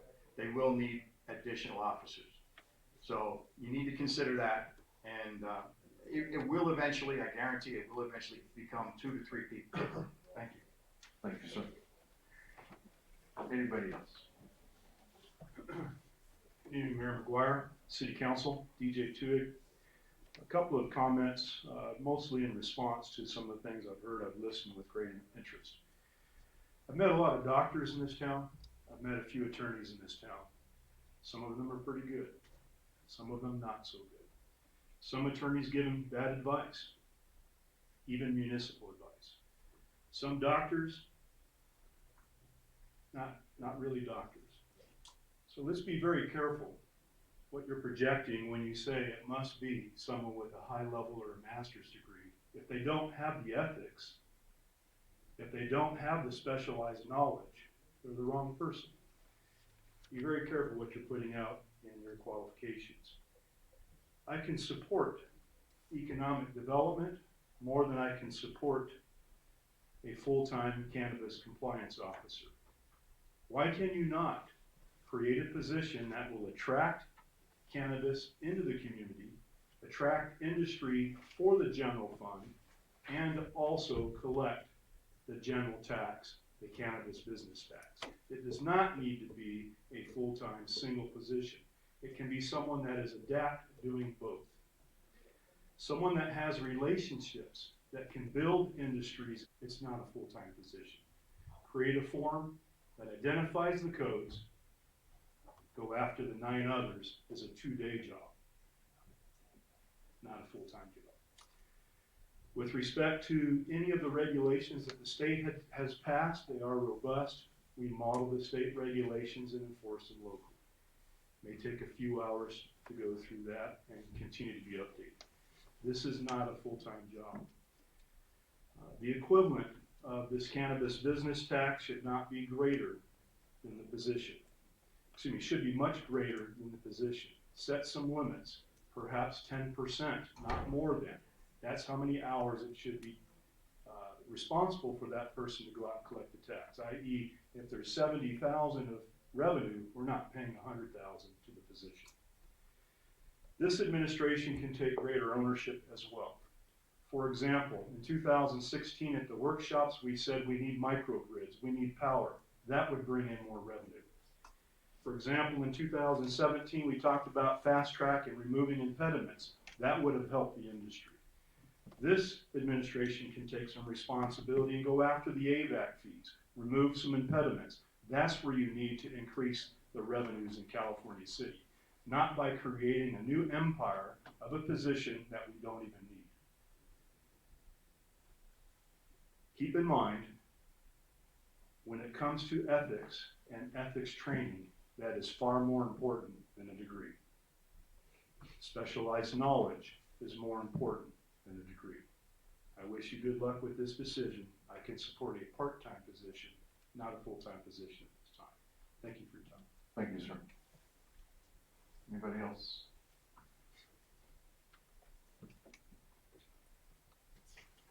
Jeannie O'Laughlin, California City. Well, as the city manager mentioned earlier, she brought me on a little over a week ago to do this, to get things started. So here's some of the things that I've found in the short time that I've been here. We have permits, state permits, that were issued by the state to people who were not authorized at the city level. For example, we have a delivery permit that was not part of the permits that the city approved, that not only has a state permit, but a city permit as well. Okay, that should not have happened. We have companies that I think maybe they changed their name because on the state permit, they have a name that we have for some other permits, but they don't have a permit with us under that name. I sent out an email this morning and had 2 bounce backs, people changing their email that haven't notified us, name changes that we don't know about. Palmdale, every time I hear about Palmdale wanting to do cannabis, the first thing they say, because they have council people, I think her name, one of them is Laura Bettencourt, I think, who does not want to have cannabis in Palmdale, and she always uses California City. She said, look at how screwed up they are. Well, we do need someone. Another thing, I was looking in our Mojave Desert News in January. They ran an article about Adelanto, and the new president, not the one that's under indictment, said from the beginning we should have had a cannabis task force. It's structural things that were not established. We don't have a master database. Do any of you know how many permits we have? We have over 400. How many of those are being charged the annual permit fee? Not very many, because 400 times $9,445 is more than $280. So we do have a lot of issues, and if we don't get it at the front end, we're gonna lose a lot of money in the middle and in the back. And it's gonna be really important to get a handle on this and make sure we do it right. The taxes, I'm following up on taxes right now, helping Kenny with that. Part of the problem with having existing staff do it is we have a lot of people that have their plates pretty full, especially in the accounting department. There's no finance director. You know, so he's picking up a lot of slack. He doesn't have the time to go dog these people down because that's what it takes. So if we truly want this industry to be alive and to flourish, this isn't about just collecting taxes. This is also about having relationships, helping them. I've taken several phone calls already from people. Sometimes it's a simple question. What is the California city rule about this? But that helps them. The more we can help them be successful, the more successful we're going to be and the more taxes we're going to collect. So, you know, I hope that you can find someone really capable because we really need that. And I think the other thing, I agree with the city managers wanting some education in there, because a lot of these companies that are coming to town are bringing millions of dollars in investment. And we want to make sure that we present the proper image to them and that we are not intimidated by them and that we can talk to them and help them get going. So I would encourage you to give this serious consideration because our city definitely needs this. Thank you. Thank you. Anybody else? Coming back up here. Mr. Mayor.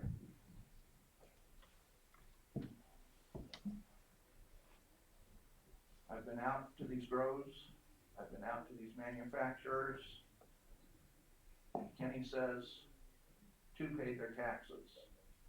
We're seeing people, you know, this business has been underground for so long and in the hands of criminals for so long that they're used to doing business this way. We're seeing manufacturing being done in our city with no track and trace, where they're bringing product even to our only dispensary and saying, will you buy this from us?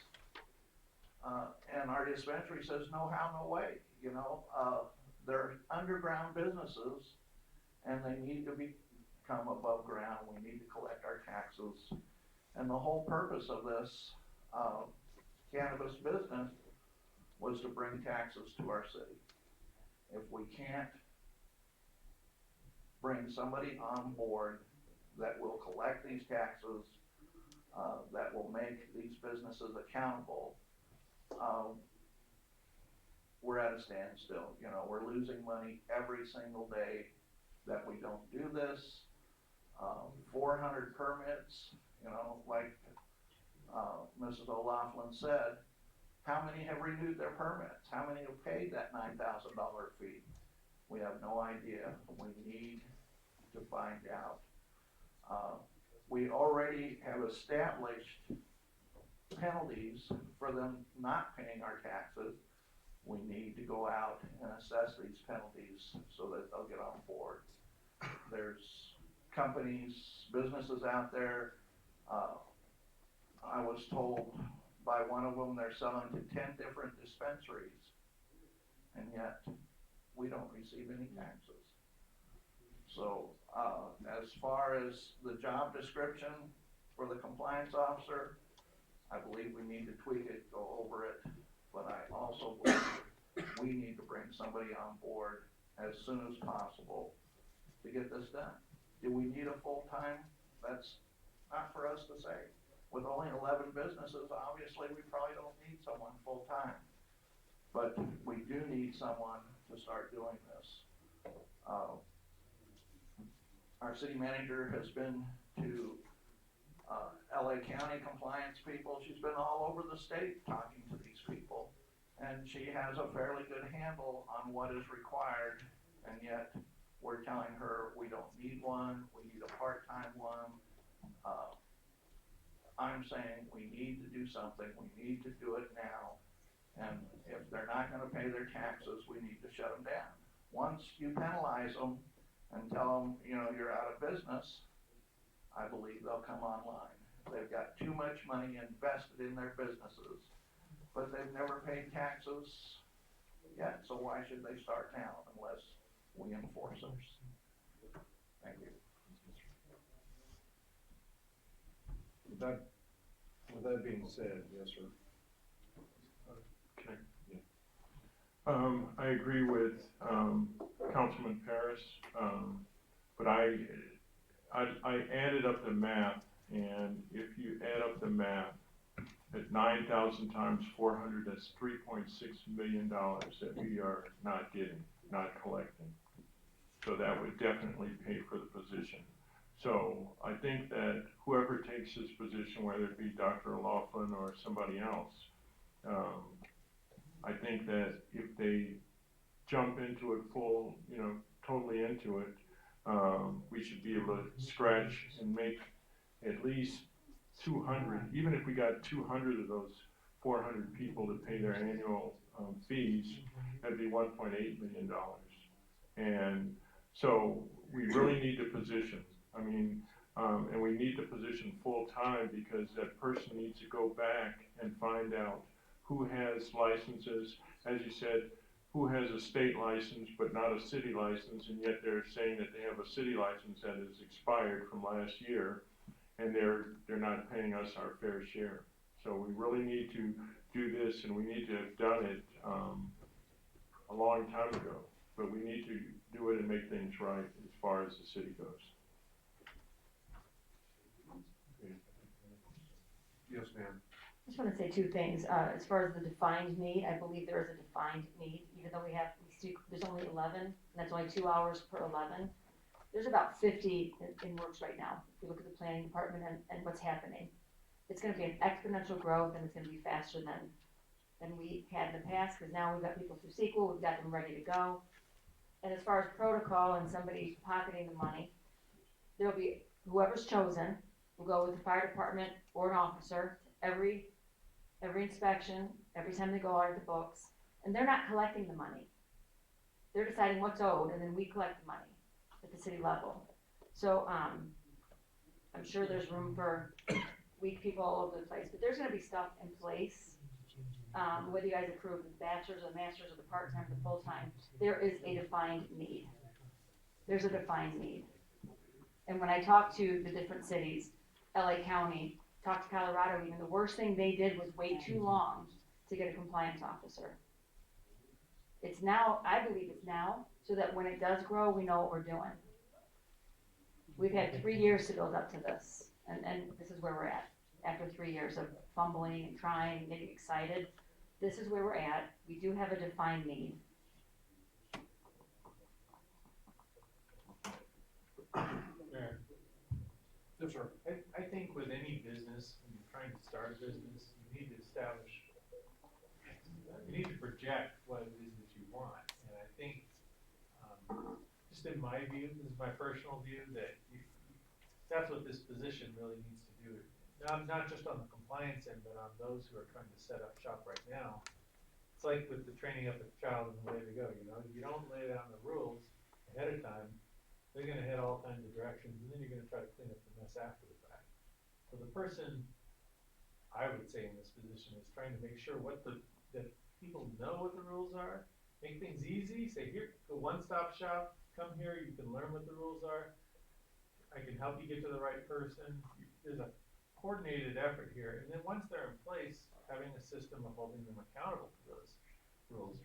Developers actually, as with kids, do better when they know what the rules are, and they actually like that, because the last thing they want is 3 of their competitors to be getting away with something and they don't get away with it. It's like, they want everybody on the same rules. And so I would just say, and I asked that question today when I went to planning, I'm like, how many are actually, how many do we have in going? And it was, what, 11 or 12?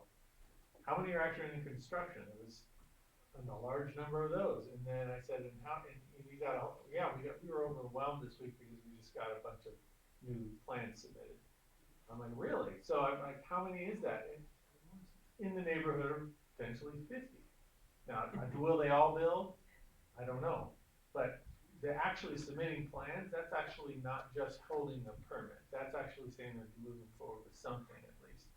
So I think in my view, you need to really prepare for that. You need to have your rules in place, someone that they can go to get answers, steer them in the right place, and holding the ones who are already there accountable. Otherwise, you're gonna have chaos, and you wanna project the image of, come here, here's clearly defined rules, here's very clear process for getting up and running. Yes, you'll have to pay, yes, you're gonna be watched over, but you can come here and know what to expect. And you can, that same person would also be projecting why it's a good place to come here. You know, here's the advantages of coming to Cal City. So, that's true in any business. And I would just say, if this is what we're trying to do to get off the special tax, we really need to project this, professionalism in this particular department. This isn't for the developers in the industry that are paying their taxes. This is for the ones who are not. A list of rules, state ordinances, compliance, lists aren't enough. They're not paying their taxes. They're either padding their books or they're skirting us, and that's the truth. And unless there's a position of authority that they know is coming and is gonna watch, it can't be our planning department head part-time. It can't be an account clerk 3 who has an hour left over. It's gotta be somebody that they know they gotta go toe-to-toe with. They have proven, just in our little town, they're not gonna comply unless we make them. Okay, Mr. Mayor. Yes, sir. Just the door that was opened here, if 50 businesses have now submitted permits, applications to actually build, and we've only got, and we haven't collected the $9,000 from 50 of them, then the first person that would have been involved would have been the planning department accepting those permits. So then having told me that, you just keep pointing that yes, we've got a problem, but you haven't really got a solution here at this point, is what it looks like. May I comment, Mayor and Council? If they're in the planning department and in process, I can guarantee you they paid their fees. We're talking. $450,000? I'll find out for you. That would have solved the whole problem. Listen, they didn't have a permit, but they might be in planning and getting ready to move forward to get that. They might be in CEQA and paying those fees. Well, how can they be applying for a permit to build a facility and not have their taxes paid up?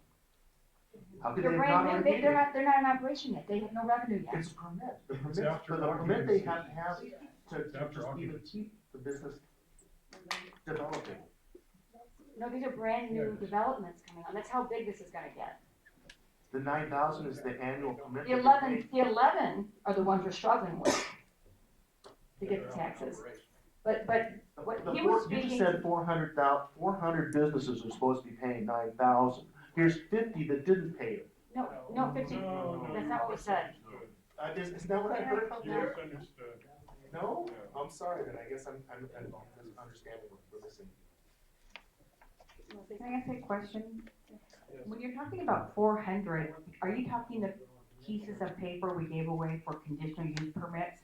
Do you know how many of those people don't ever even come, so we can't even judge it on that 400? That is not a fair number. Do you know how many of those certificates we gave away and they've gone away? So we can't use that as 400 people and we're failing because we only have 10. That's just, I'm sorry. That's correct. That is so incorrect. So the people as they come in, and the issue that has been is, when is the exact time to make sure that we pay the 9,000? Do we want to make sure that we pay them before they go to the state? I found out through the state, you can mark the thing that says these people are in compliance, they're trying, which means we're being business friendly. They get provisional licenses regardless up to 3 years. The state doesn't care if all their stuff is in. So unless we mark that they're absolutely no, they're gonna get something from the state. So we've been getting, the very last straw before they can get their occupancy is that they have to make sure they paid our $9,455. Because they come in and they have dirt. So are we gonna charge them the $9,400 then? No. So we try to be fair as it actually win, but that 400 was back in the day with the paper, conditional use permits. Those don't even count. But I have a 2,992 and I can't divide that in my head because there's too many smarter people than me that can do that I've collected for 1920. And there's probably a fair share, maybe half a dozen that haven't renewed. But, there's 3 entities in the state to check to see who have licenses. That's real fun. So the bottom line is that if we encourage them and say, yes, they're trying, they're starting their business, they're starting to turn stuff in, those state people are gonna give them a license. And they don't care if all the paperwork is in or not. So that's going on, we don't even know about it. And so we have to say, what is the last straw? And for me, it's like, okay, don't give them the notice of completion unless we have our permit money. That's kind of like, that's our very last step. So unless you guys say, you see what I mean? We've had a fine line, is actually when is it the best time to charge them? To start. And so we said, okay, and so don't give them a notice of completion unless you ask me that they paid their permit fee. Okay, and that's what we've been doing.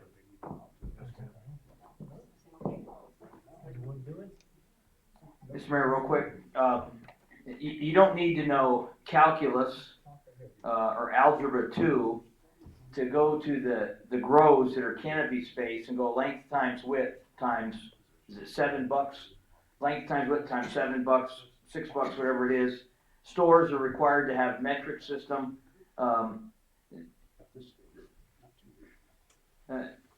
Somebody do this right now part-time. I just not gonna belabor the situation, but this job description, Mr. Mayor said that we need to let the city manager do her job. Well, NB1 says council discuss approve job description. We are doing our job to approve job description, and I'm saying that this is not a cannabis compliance officer position. This is a cannabis compliance head position, and it needs to be totally revamped. And you could put cannabis compliance underneath planning, as they're gonna have that connection. If you don't wanna go code enforcement, but to develop, with these few businesses right now, I appreciate what you had to say. We appreciate hearing when you present your position, so I thank you for presenting that for defined need. And I would respectfully say, thank you for saying that. I see defined need as somebody part-time. And you're the city manager, I'm not, but that's my position. Thank you, ma'am. Go ahead. And I'll say, again, we have 5 different opinions up here. My opinion is we need to stay ahead of the game. I think we need to fully engage. I think the person needs to be hired immediately. And we need to go and find out the discrepancy, as Ms. Heiliger pointed out and as Dr. O'Loughlin pointed out, between people having city licenses and state licenses.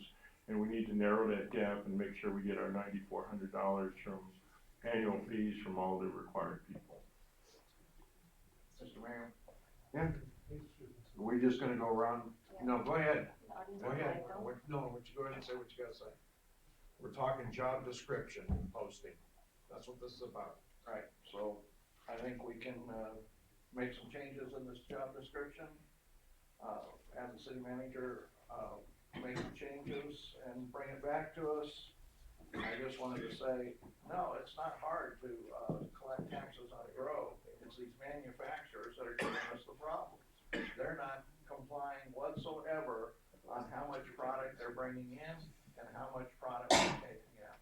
The grows are easy to calculate, but these manufacturers are the ones that are giving us the greatest problem because they're not complying at all. And that's where we need an enforcement team to go in and, either, they either comply or they're penalized or their, permits are revoked. It's just been an underground business, I've been in law enforcement all my life and it's been underground the entire time I've been in law enforcement. And this is just now coming above ground and it's gonna be very difficult to get all of them to comply without, some enforcement, to do it. May I briefly, I'll be quick, but this is getting to be an issue that I've been developing or an issue I think see in the city that's developing and it's here in this presentation that we have in front of us, and that is that the leadership or the person who has oversight of this position isn't defined either. In other words, if it's in code enforcement, there is the building inspector or the head of the public works department will be the person overseeing this activity. If it's in planning, a planning department, planning director can be the oversight of this activity being completed. But so many things are going on in the city that has no oversight. It's us. I'll give the example. Who gave approval to shut the water off at the par 3 golf course? Was it us? Did we ever get asked? Did anyone ask us? I don't know that it was ever asked. The course is dying, the trees are dying, but who was responsible for making that decision? And who answers when the decision is something that we don't want to have happen? And I'm just looking at this and saying the same thing happens.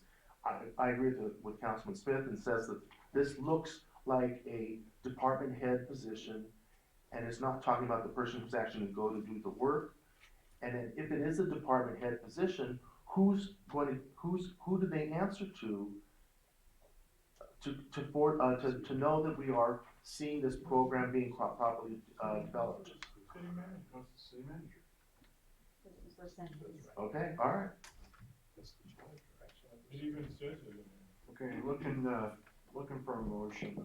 I make a motion that we approve this with the proper wordsmithing and that the city manager send it out to us after it's been wordsmithed so that we can, proceed.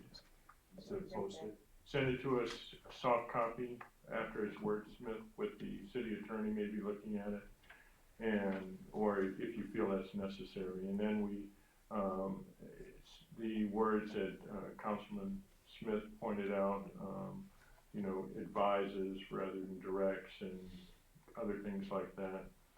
And send it out to us after it's corrected, and we can vote by email, and then it can, we can?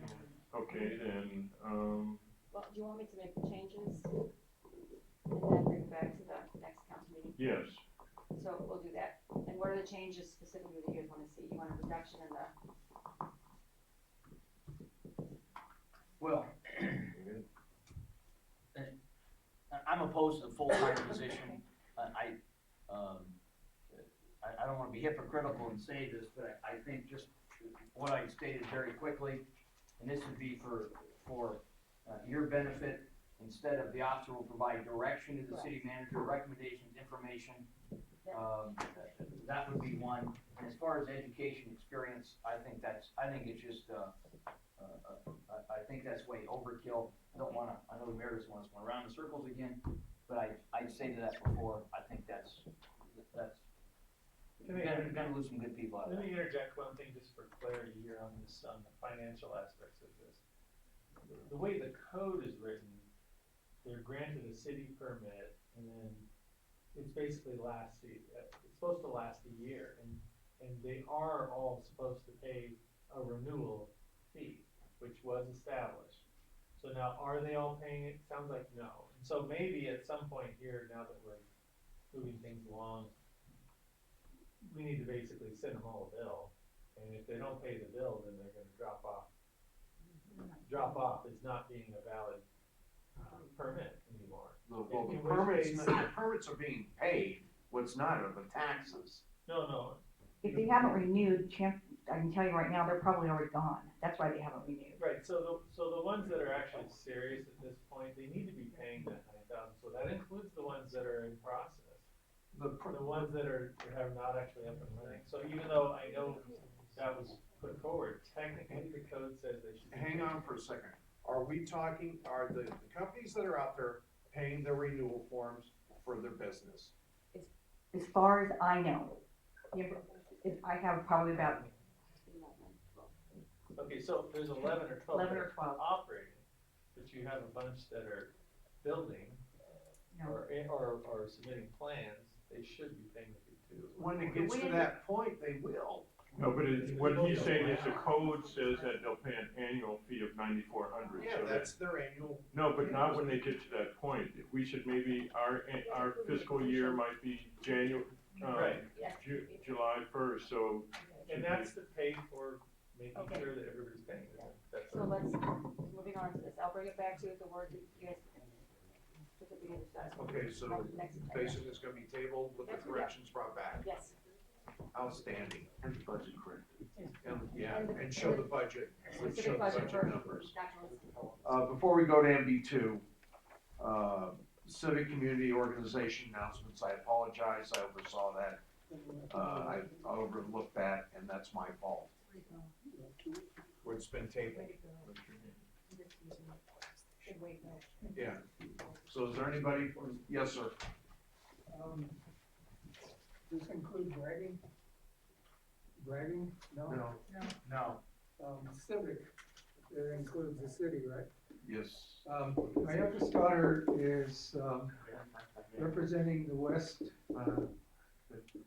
western region in the Metropolitan Opera, national competition. And she's, yeah, and she grew up here.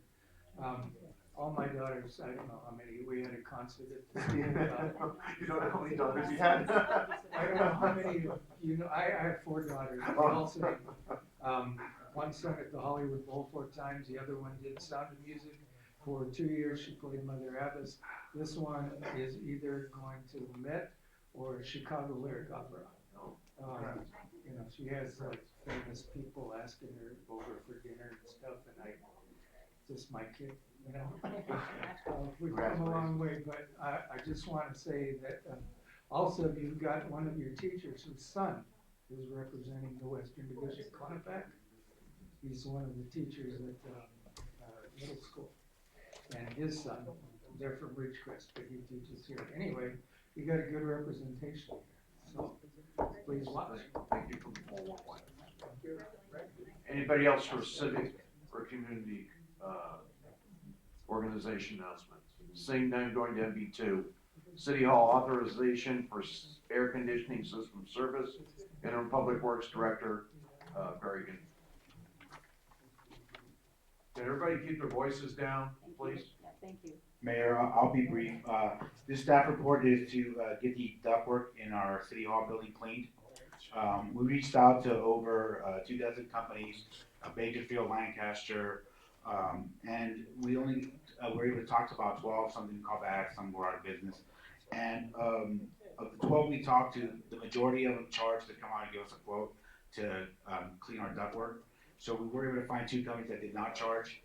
They came out, they gave us quotes. And the lowest quote, which is a recommendation that City Council authorize City Manager to execute a contract with the Machado Environmental Corp to clean and service the air conditioning systems, as well as replace the old fiberglass insulation with new fiberglass insulation. And that's for, $9,558. It'll come out of the facility maintenance account fund, number 10-4161-270. The current balance is $25,274.75, and after we subtract that amount, there should be a remaining balance of $15,716.75. And then I'll answer questions now. I just have one, if this is approved tonight, when is it going to start? And is this going to improve, so there's heating and air on the north side of the building? I don't think so, that's not in the proposal, but, we would call them tomorrow, and as soon as once the contracts are done and signed, and, you know, they could be out here maybe a couple of weeks or something. Anybody have anything? Yes, I do. Mr. Berrigan, do you know when this, the ducting was put in? No, I would assume it's at least 20 years old, because I believe the old HVAC ducts were installed in the 90s. So I know the building was built in the 70s, but 76. But I'm not sure when the ductwork was. Maybe it was put in when the building was, I'm not sure. Okay, I had a couple calls that Reliable did it and that it was still under warranty. So that's why I'm bringing the question up. The air conditioner were done by Reliable the last time, and they actually they came back and fixed them. Old ducting is still. But the ductwork, they didn't touch the ductwork, they just replaced the units. The ductwork is at least 20 years old. Thank you. And real quick, Reliable does not do duct cleaning, we did call them because they're local. Any other local companies, Mr. Bergen, any other local companies, ASAP, were they contacted? As far as I know, HSAP does not have a DIR number, so we can't use it for government projects. I've spoken with them, I said, get your DIR number, email it to me, and we'll call you every time we need a, but I don't know that HSAP does duct cleaning either. But I didn't call them only because they don't have a DIR number. Yeah, they've done work at the police department for their units. Yeah, I didn't hire them, I didn't know about it, I can't answer for the police department. Well, with the age of the ductwork, as Mr. Mayor talked about, if this is going to be the cooling and air for the north side, these are, I would guess, and I don't want to give any type of saying about building for someone to say that none of us are building contractors up here, but just from someone who has seen ductwork deteriorate over the period of time, maybe the better bid would be to see about replacing the ductwork and getting it fixed all at the same time. That may be a whole lot cheaper than spending almost 10 grand to clean the ductwork, and it may be already shredded and deteriorating. But I think that I'm surprised because I'm surprised that ASAP doesn't have a DIR number because they've done city work, and I think we should give everything we can to our local guys that. But I think money could be better spent by seeing about getting it all done at one shot instead of just simply cleaning it and replacing the old ductwork. But Yeah, are they gonna be replacing the ductwork if it needs to be replaced? I mean, that's not the way the scope of work is written. So the answer, I would say no. No. Again, it'd be a change order. Because my question is, between this ceiling and the roof outside is the original roof on this building, there, you have to go outside to change your mind if you get up there to work. So that was my concern. And we talked about that before with another project. That's my concern is, I guess, is this the wisest way to spend our money? And I'm not knocking the company by any stretch of the means. I mean, yeah, if the council wants to go back and get quotes to replace the ductwork, we can do that. Oh, yeah, if you could do that, to me, I would look at, see how much it would cost to replace all the ductwork, and then also the company that Councilman Smith talked about, we need to look at them again, because if they've done work for the city before, maybe they might be a cheaper alternative. They have to have a DIR number for me to ask for a quote and reach out to them. But how did, I don't know, It's most likely done illegally. I don't know. But yeah, could, Okay, so I'll pull this, and then we'll get quotes to replace the ductwork and bring it back. yeah, and along with, if you could compare them. and maybe combine the two, or however we're gonna do it. Mr. Berrigan, I know that Reliable replaced all the ducting at my house, so I know they do replace if they don't Right. clean. And we'll reach out to them. Okay, so we'll just resubmit that? Mhm. Thank you so very much, sir.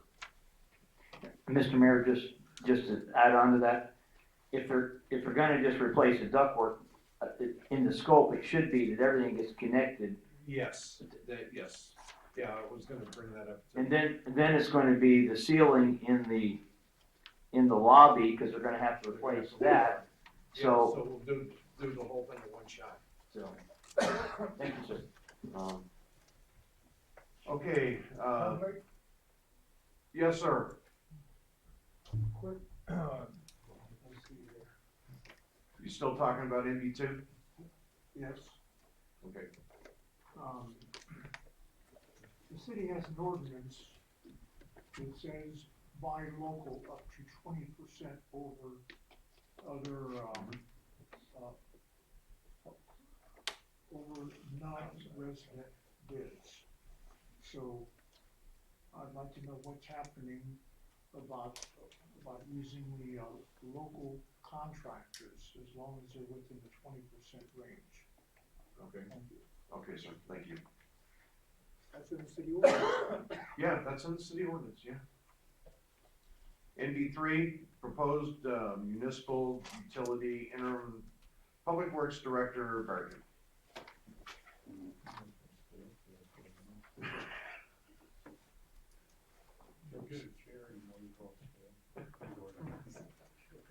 So, Mayor, this staff report is for the city to establish their own electrical utility.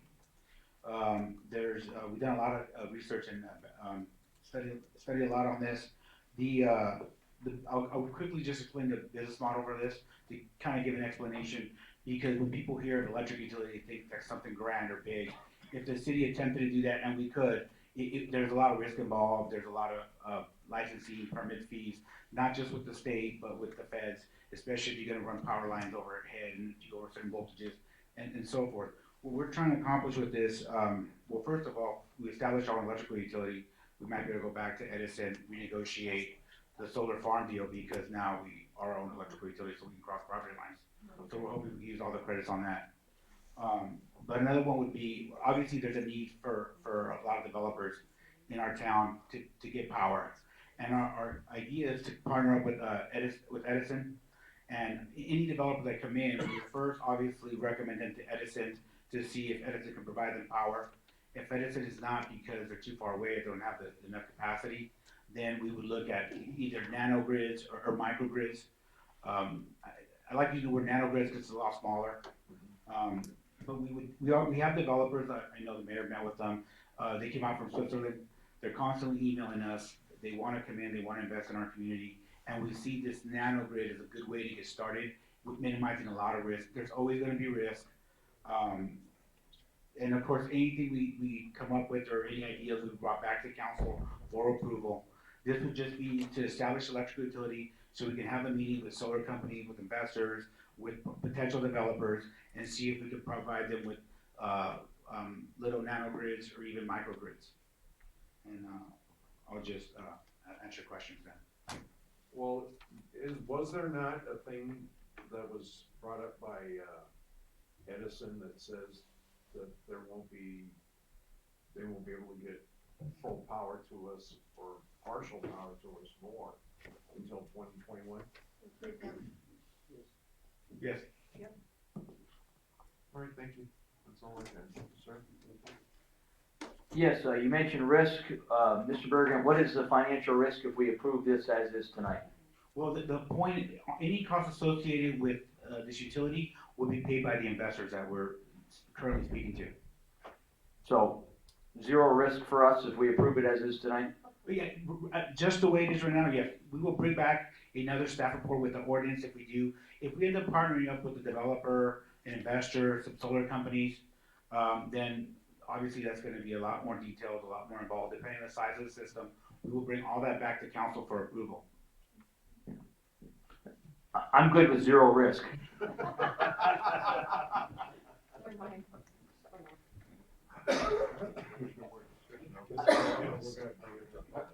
Our city manager had something that she wanted. No, and I'm good with zero risk. Yeah.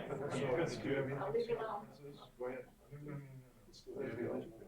Anything, sir? Anything from the public? It's Keith Middleton as a citizen versus a treasurer.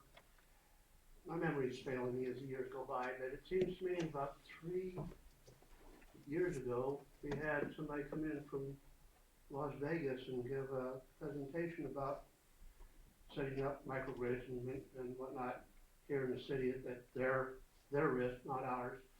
And then that just went nowhere. And Las Vegas is a lot closer than Switzerland, but I wish I could remember who they were. But this was brought up before, and it seemed like a very beneficial way to go, and it just went nowhere. Thank you very much. Thank you. Yes, sir. I was just told that was Baker Energy. Jim Creighton, California City. This is in regards to the presentation that was given a couple months ago or a month ago. Okay. I happened to be in attendance when that was pitched to the staff, and in my opinion, it's a great way for the city at no risk or extreme minimal, if anything at all, for us to get critical infrastructure installed and or replaced. So consider that. And it's not just electrical, you can do all utilities. Anybody? Just to clarify real quick, we could start our own gas, cable, you name it, but this is only for electrical. Okay. Mr. Mayor, sorry. I'll be very brief. Just to remind this council, we have brought groups before, beginning in 2017 with City Manager Will. We brought folks from Ingersoll Rand to do microgrid development, and there was no traction with the leadership of City Hall. We had multiple follow-ups, conference calls, could not get any traction with the city. And so I just want to use this moment to caution this administration to blame an industry for not paying taxes when the city of California City lacks the infrastructure necessary to attract the industry. Tonight's step is one step in the right direction, put one in the win box if this is approved. Now we can begin to create solutions for individual needs to actually attract industry into the community. We represent multiple sites that could be, in theory, great sites to market to the universe that we could have these microgrids at a lower cost of power than any other community.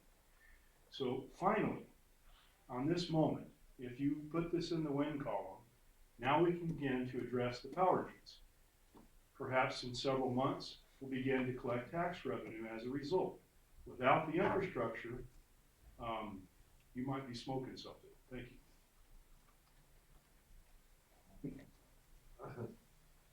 Good evening. Yes, sir. My name is Martin Albanian. I'm a developer and a permit holder, and yes, I have paid my $9,400, and I'm in the process to go online in the next 30 to 45 days. We have a lot of acres at our disposal. However, since 2017, what's held us back has been SoCal Edison. It was 2019, 2020, now it's 2021, and I'm sure they're gonna come back next year and say maybe 2022, or who knows. So I'm here to urge you guys to move forward with a solution such as being presented tonight. The 400 plus permit holders that are not active or not around or have moved on to other cities who have the infrastructure, they have left 90+% of the permit holders they don't have the infrastructure to develop. And as a developer, we need that infrastructure. This energy is what's holding Cal City to be collecting the tax revenue that the $60+ million were promised upon the receipt of the permits. Only 12 facilities are up and running in 3 years. There's 400 more permits holders that could have been up and running, but they're not because of the infrastructure. So this is a must. Thank you. Thank you, sir. Anybody else? Yes, sir. The gentleman, third row back, with the beard, are you the, solar manufacturer from Colorado? Yeah, we spoke.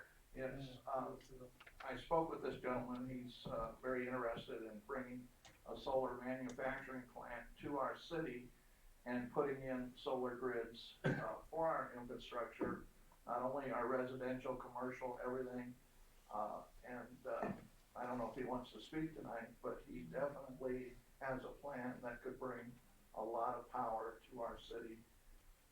And I was very impressed with, what he had to say. Have you talked to the city manager at all, or to Mr. Berrigan?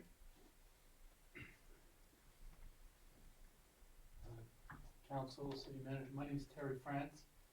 I'm a developer, we have a solar manufacturing plant in Colorado. We've developed a lot of technology from nano grids, microgrids, and basically in January, we've got some new technology coming out where you wouldn't have Edison involved at all. It's basically, we convert solar power right into AC, DC, and it goes right into the building. So gentlemen like this can call us, get his solar put on, get all the solar he needs from us directly. I haven't spoke to anybody here other than Congressman, or Councilman Paris. Congressman. Whoa. Well, are you gonna be here, are you gonna be here? I did meet with you, Yes, last week. yeah, last week. Yeah, so, I'll be up, I'm gonna send you guys something and get in touch and city Please manager. get in touch with the city manager and with Mr. Berrigan on this, please. The city manager, you're the mayor, I'll be in touch with you. Yeah. And Congressman Paris. And make sure. See, I'm running for mayor, you know, according to the social media, so, And so if you can get a hold of the city manager, I will. and also, if you would CC Mr. Berrigan on this, to help I out. will. I wasn't expecting to speak tonight. I was great. just, but, I was here to listen. But I think we have some answers for you. Okay. And, basically, like, You're gonna cover our concerns. I will. I'm trying to say no cost. I like zero risk. I don't want to say zero risk, but really it is. But I think we have some answers. Less than $1 is good too. All right, thank you. Mr. Mayor, to quote a former city manager, as I overheard him talking with the department head, and he said, once you hit oil, stop drilling. I think it would be a good time to make a motion that we would approve this resolution as stated. Well, that's what I'm trying to do. What was that the motion? No, the motion is to adopt resolution number 11/19/28/11 from the City Council of the City of California City authorizing the creation and operation of a municipal-owned utility for the purpose of providing electric services and authorizing the taking of certain other actions in connection therewith. Make that motion. I second. Can we have a roll call vote on this, please? Councilmember Lucinowicz? Aye. Harris? Yes. Smith? Aye. Mayor Pro Tem Stump? Yes. Mayor McGuire? Well, yes. Motion carried. All right, remember MB4 poll, MB5 resolution establishing a fee on 1-inch water meters. We're taking a trip back in time. Mayor, this staff report is being brought in after direction was given to staff to look into the reducing the fees for 1-inch meters that are installed based off of building codes and NFPA codes that required it for fire protection, but it's really not needed for the home. It's just had it for fire protection. So staff is making a recommendation, the city council to authorize the water utility department to charge customers a 3/4 inch water meter rate in place of the 1 inch water meter rate. This would only be for the customers that were or are required to install 1 inch water meter to meet the fire protection requirements, as long as the total fixture units do not exceed 37 fixture units on the JB form. Okay. Questions or? Any questions? No questions? Anybody from the public? Any questions? I got nothing to say about the form. Jim Creighton, Cal City. In the resolution, it states that the master fee schedule was last approved in 2016. That's correct. Don't you think it's time to do a Yep. complete review and That's rewrite? what we're gonna be doing. Thank you. And shouldn't it be done with the budget process annually? Yes, Thank it you. should. Okay, so that, other than that, looking for a motion on resolution number 11/19/2812 of the City Council of the City of California City, establishing a fee on residential properties using 1 inch meter, with 37 or less fixtures, units per JB form. Whatever that is. I make that motion. I'll second it. Got a first and second, roll call vote, please. Councilmember Lucinovich. Aye. Pierce. Yes. Smith. Aye. Mayor Pro Tem Stump. Yes. Mayor McGuire. Yes. Motion carried. Public business from the floor. This portion of the meeting is reserved for persons desiring to address city council on any matter not on this agenda and over which the city council has jurisdiction. Please state your name for the record and please limit your time to 3 minutes. All right. Thanks, Al.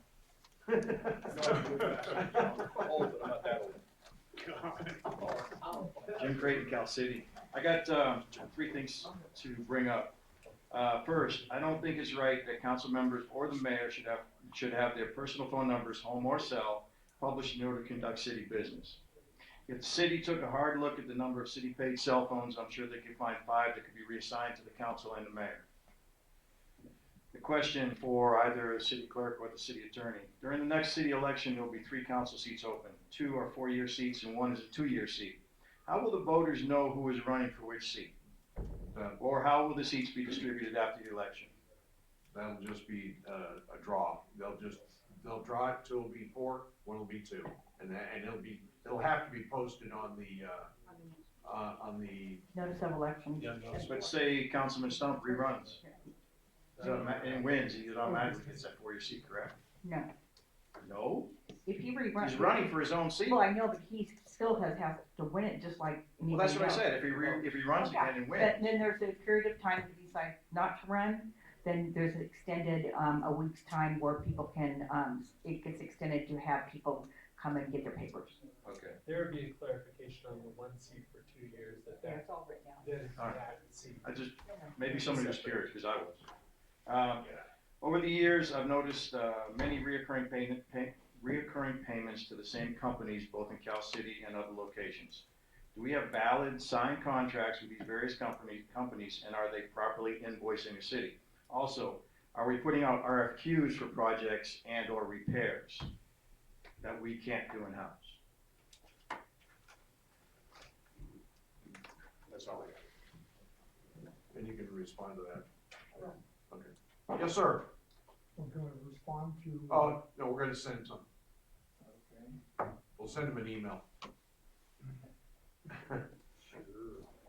I promise. Okay, Alex, and I'd like to know the status of the 17-18 audit, because how in the world can we do a budget or go into another financial cycle or correct any issues without an audit? The next issue that I have is with TDS, because it's in receivership and not city property. Why in the world and what authorization is there to spend taxpayers' money on something that is not owned by the city? We have been, Absolutely. we have been informed that we own it. Or the last council meeting. Yes. but still, She told me about it. I'll give you the contracts I got from the golf committee. Give it to you. I'll have him look at it to verify it. Okay. but still pursuant to Jack's, that's JACKS, versus the city of Santa Barbara, 3 Cal 5th, 248. The court said when a discrete group will specifically benefit the public should not be required to finance an expenditure through which taxation which benefits only a small segment of the population. So in other words, all we taxpayers should not be required to fund TDS for the recreation of a few. That is what that says right there. That's Jack's.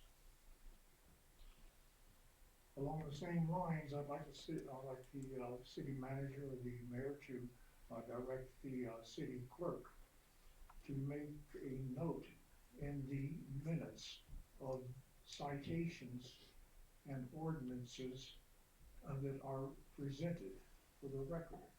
Because without those citations being in the records, they're actually difficult for any oversight agency to review. And it's reasonable, and it just takes a few minutes to do.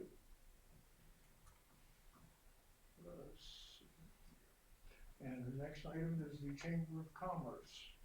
We've given them $15,000 more for a total of $30,000, and we have no idea what the money is being spent on. So therefore, this council should direct the city manager to have the Chamber of Commerce submit the annual or monthly financial or expenditures statement. Because otherwise taxpayers' money is being spent with no accountability, and the Chamber of Commerce is charging membership fees too, so there's revenue coming in there too. We need to look at all of that. But it's just plain and simply not being done. And I think that should take care of everything. But I have a confirmation on my request that the city clerk. That'll be brought up to the city manager. She's the one that directs. Anytime we do not direct any employee, we have to go through the city manager. But you can direct the city manager to. And that becomes a personnel issue, so we're not gonna talk about it in open forum. Okay. Okay? Okay, now would you comment on the public supporting the golfers? That, you brought up something, I'll let the city attorney look at that. The thing is that the city now owns the golf course. Right, the city can own it, but still, the California Supreme Court says that the majority of the people do not support the minority. Do you have that printout with you? I've got the page right here. Would you please give it to the city clerk? Yes, I will, and I've given the city attorney the citation, he knows what it. Okay, that way we've got that copy. Thank you very much. Yes, sir. Good evening again, Mayor and Council, DJ Tuvig.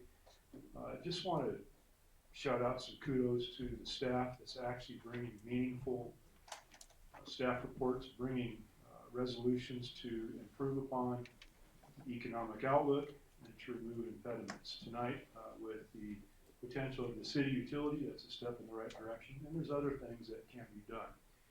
And so under your leadership, I just ask you to ask yourself, what more can the city do that will improve upon the economic sustainability of the city? For example, shouldn't we be negotiating with AVAC over the AVAC fees charged to the cannabis industry that are excessive?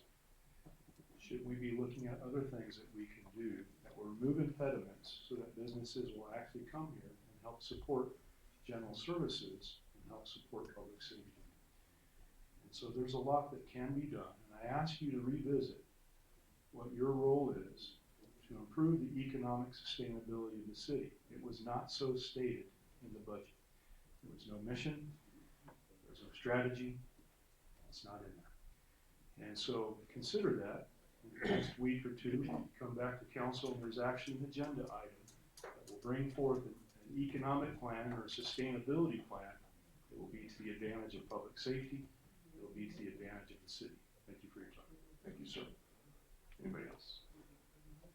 Nobody else? City manager's report. I wanted to also say that many of the cannabis industries are a pleasure to work with and have called in support of getting stuff in order.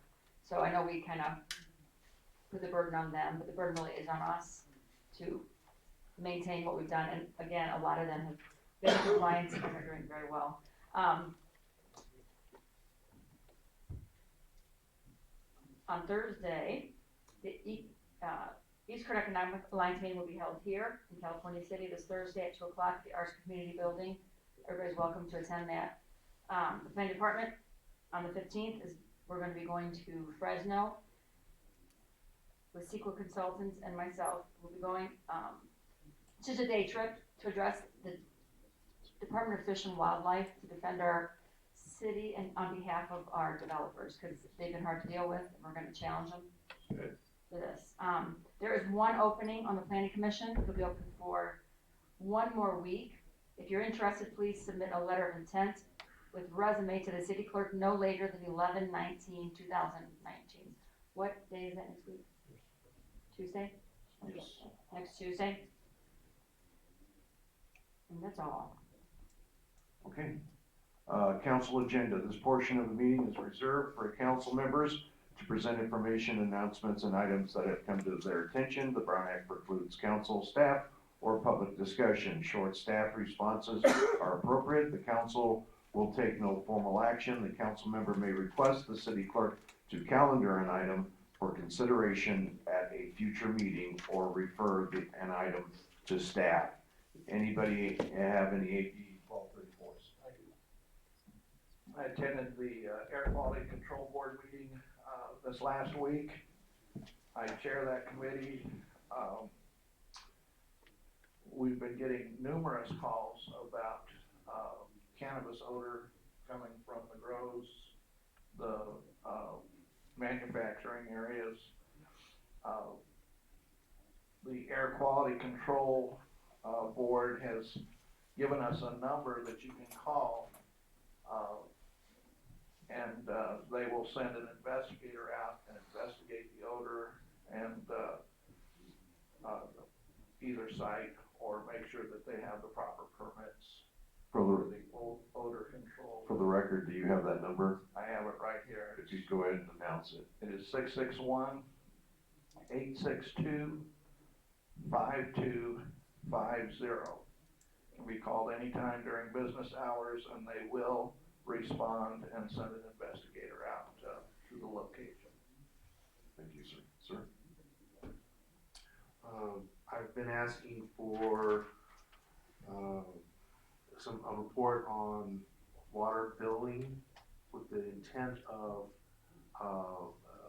examining and trying to make a proposal to reduce our water rates. As Mr. Hudson had said, I think 2 meetings ago, we do not need to have a rate study to do that.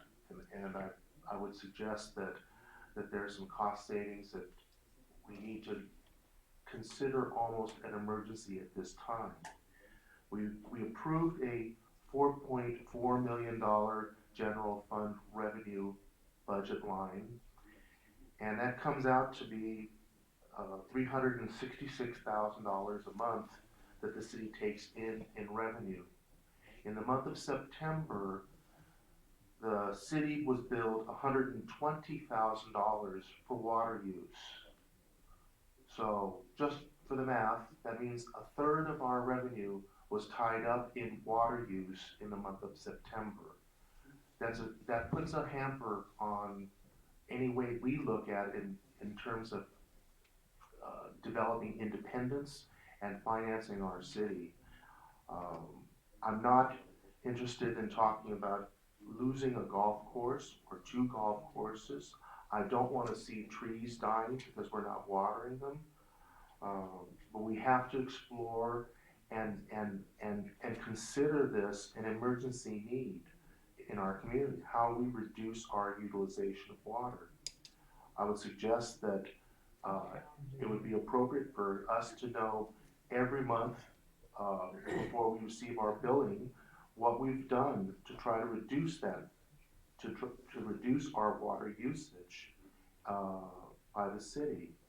I think that we need to dedicate, if need be, water personnel to go around and try to make sure that we are conserving as much as we can to reduce this dependence in our city. It's sucking us dry.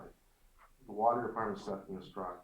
But anyway, the idea here is that one of the other mechanisms of reducing that liability is to reduce the water rates, and that would be another way to reduce the impact on the city.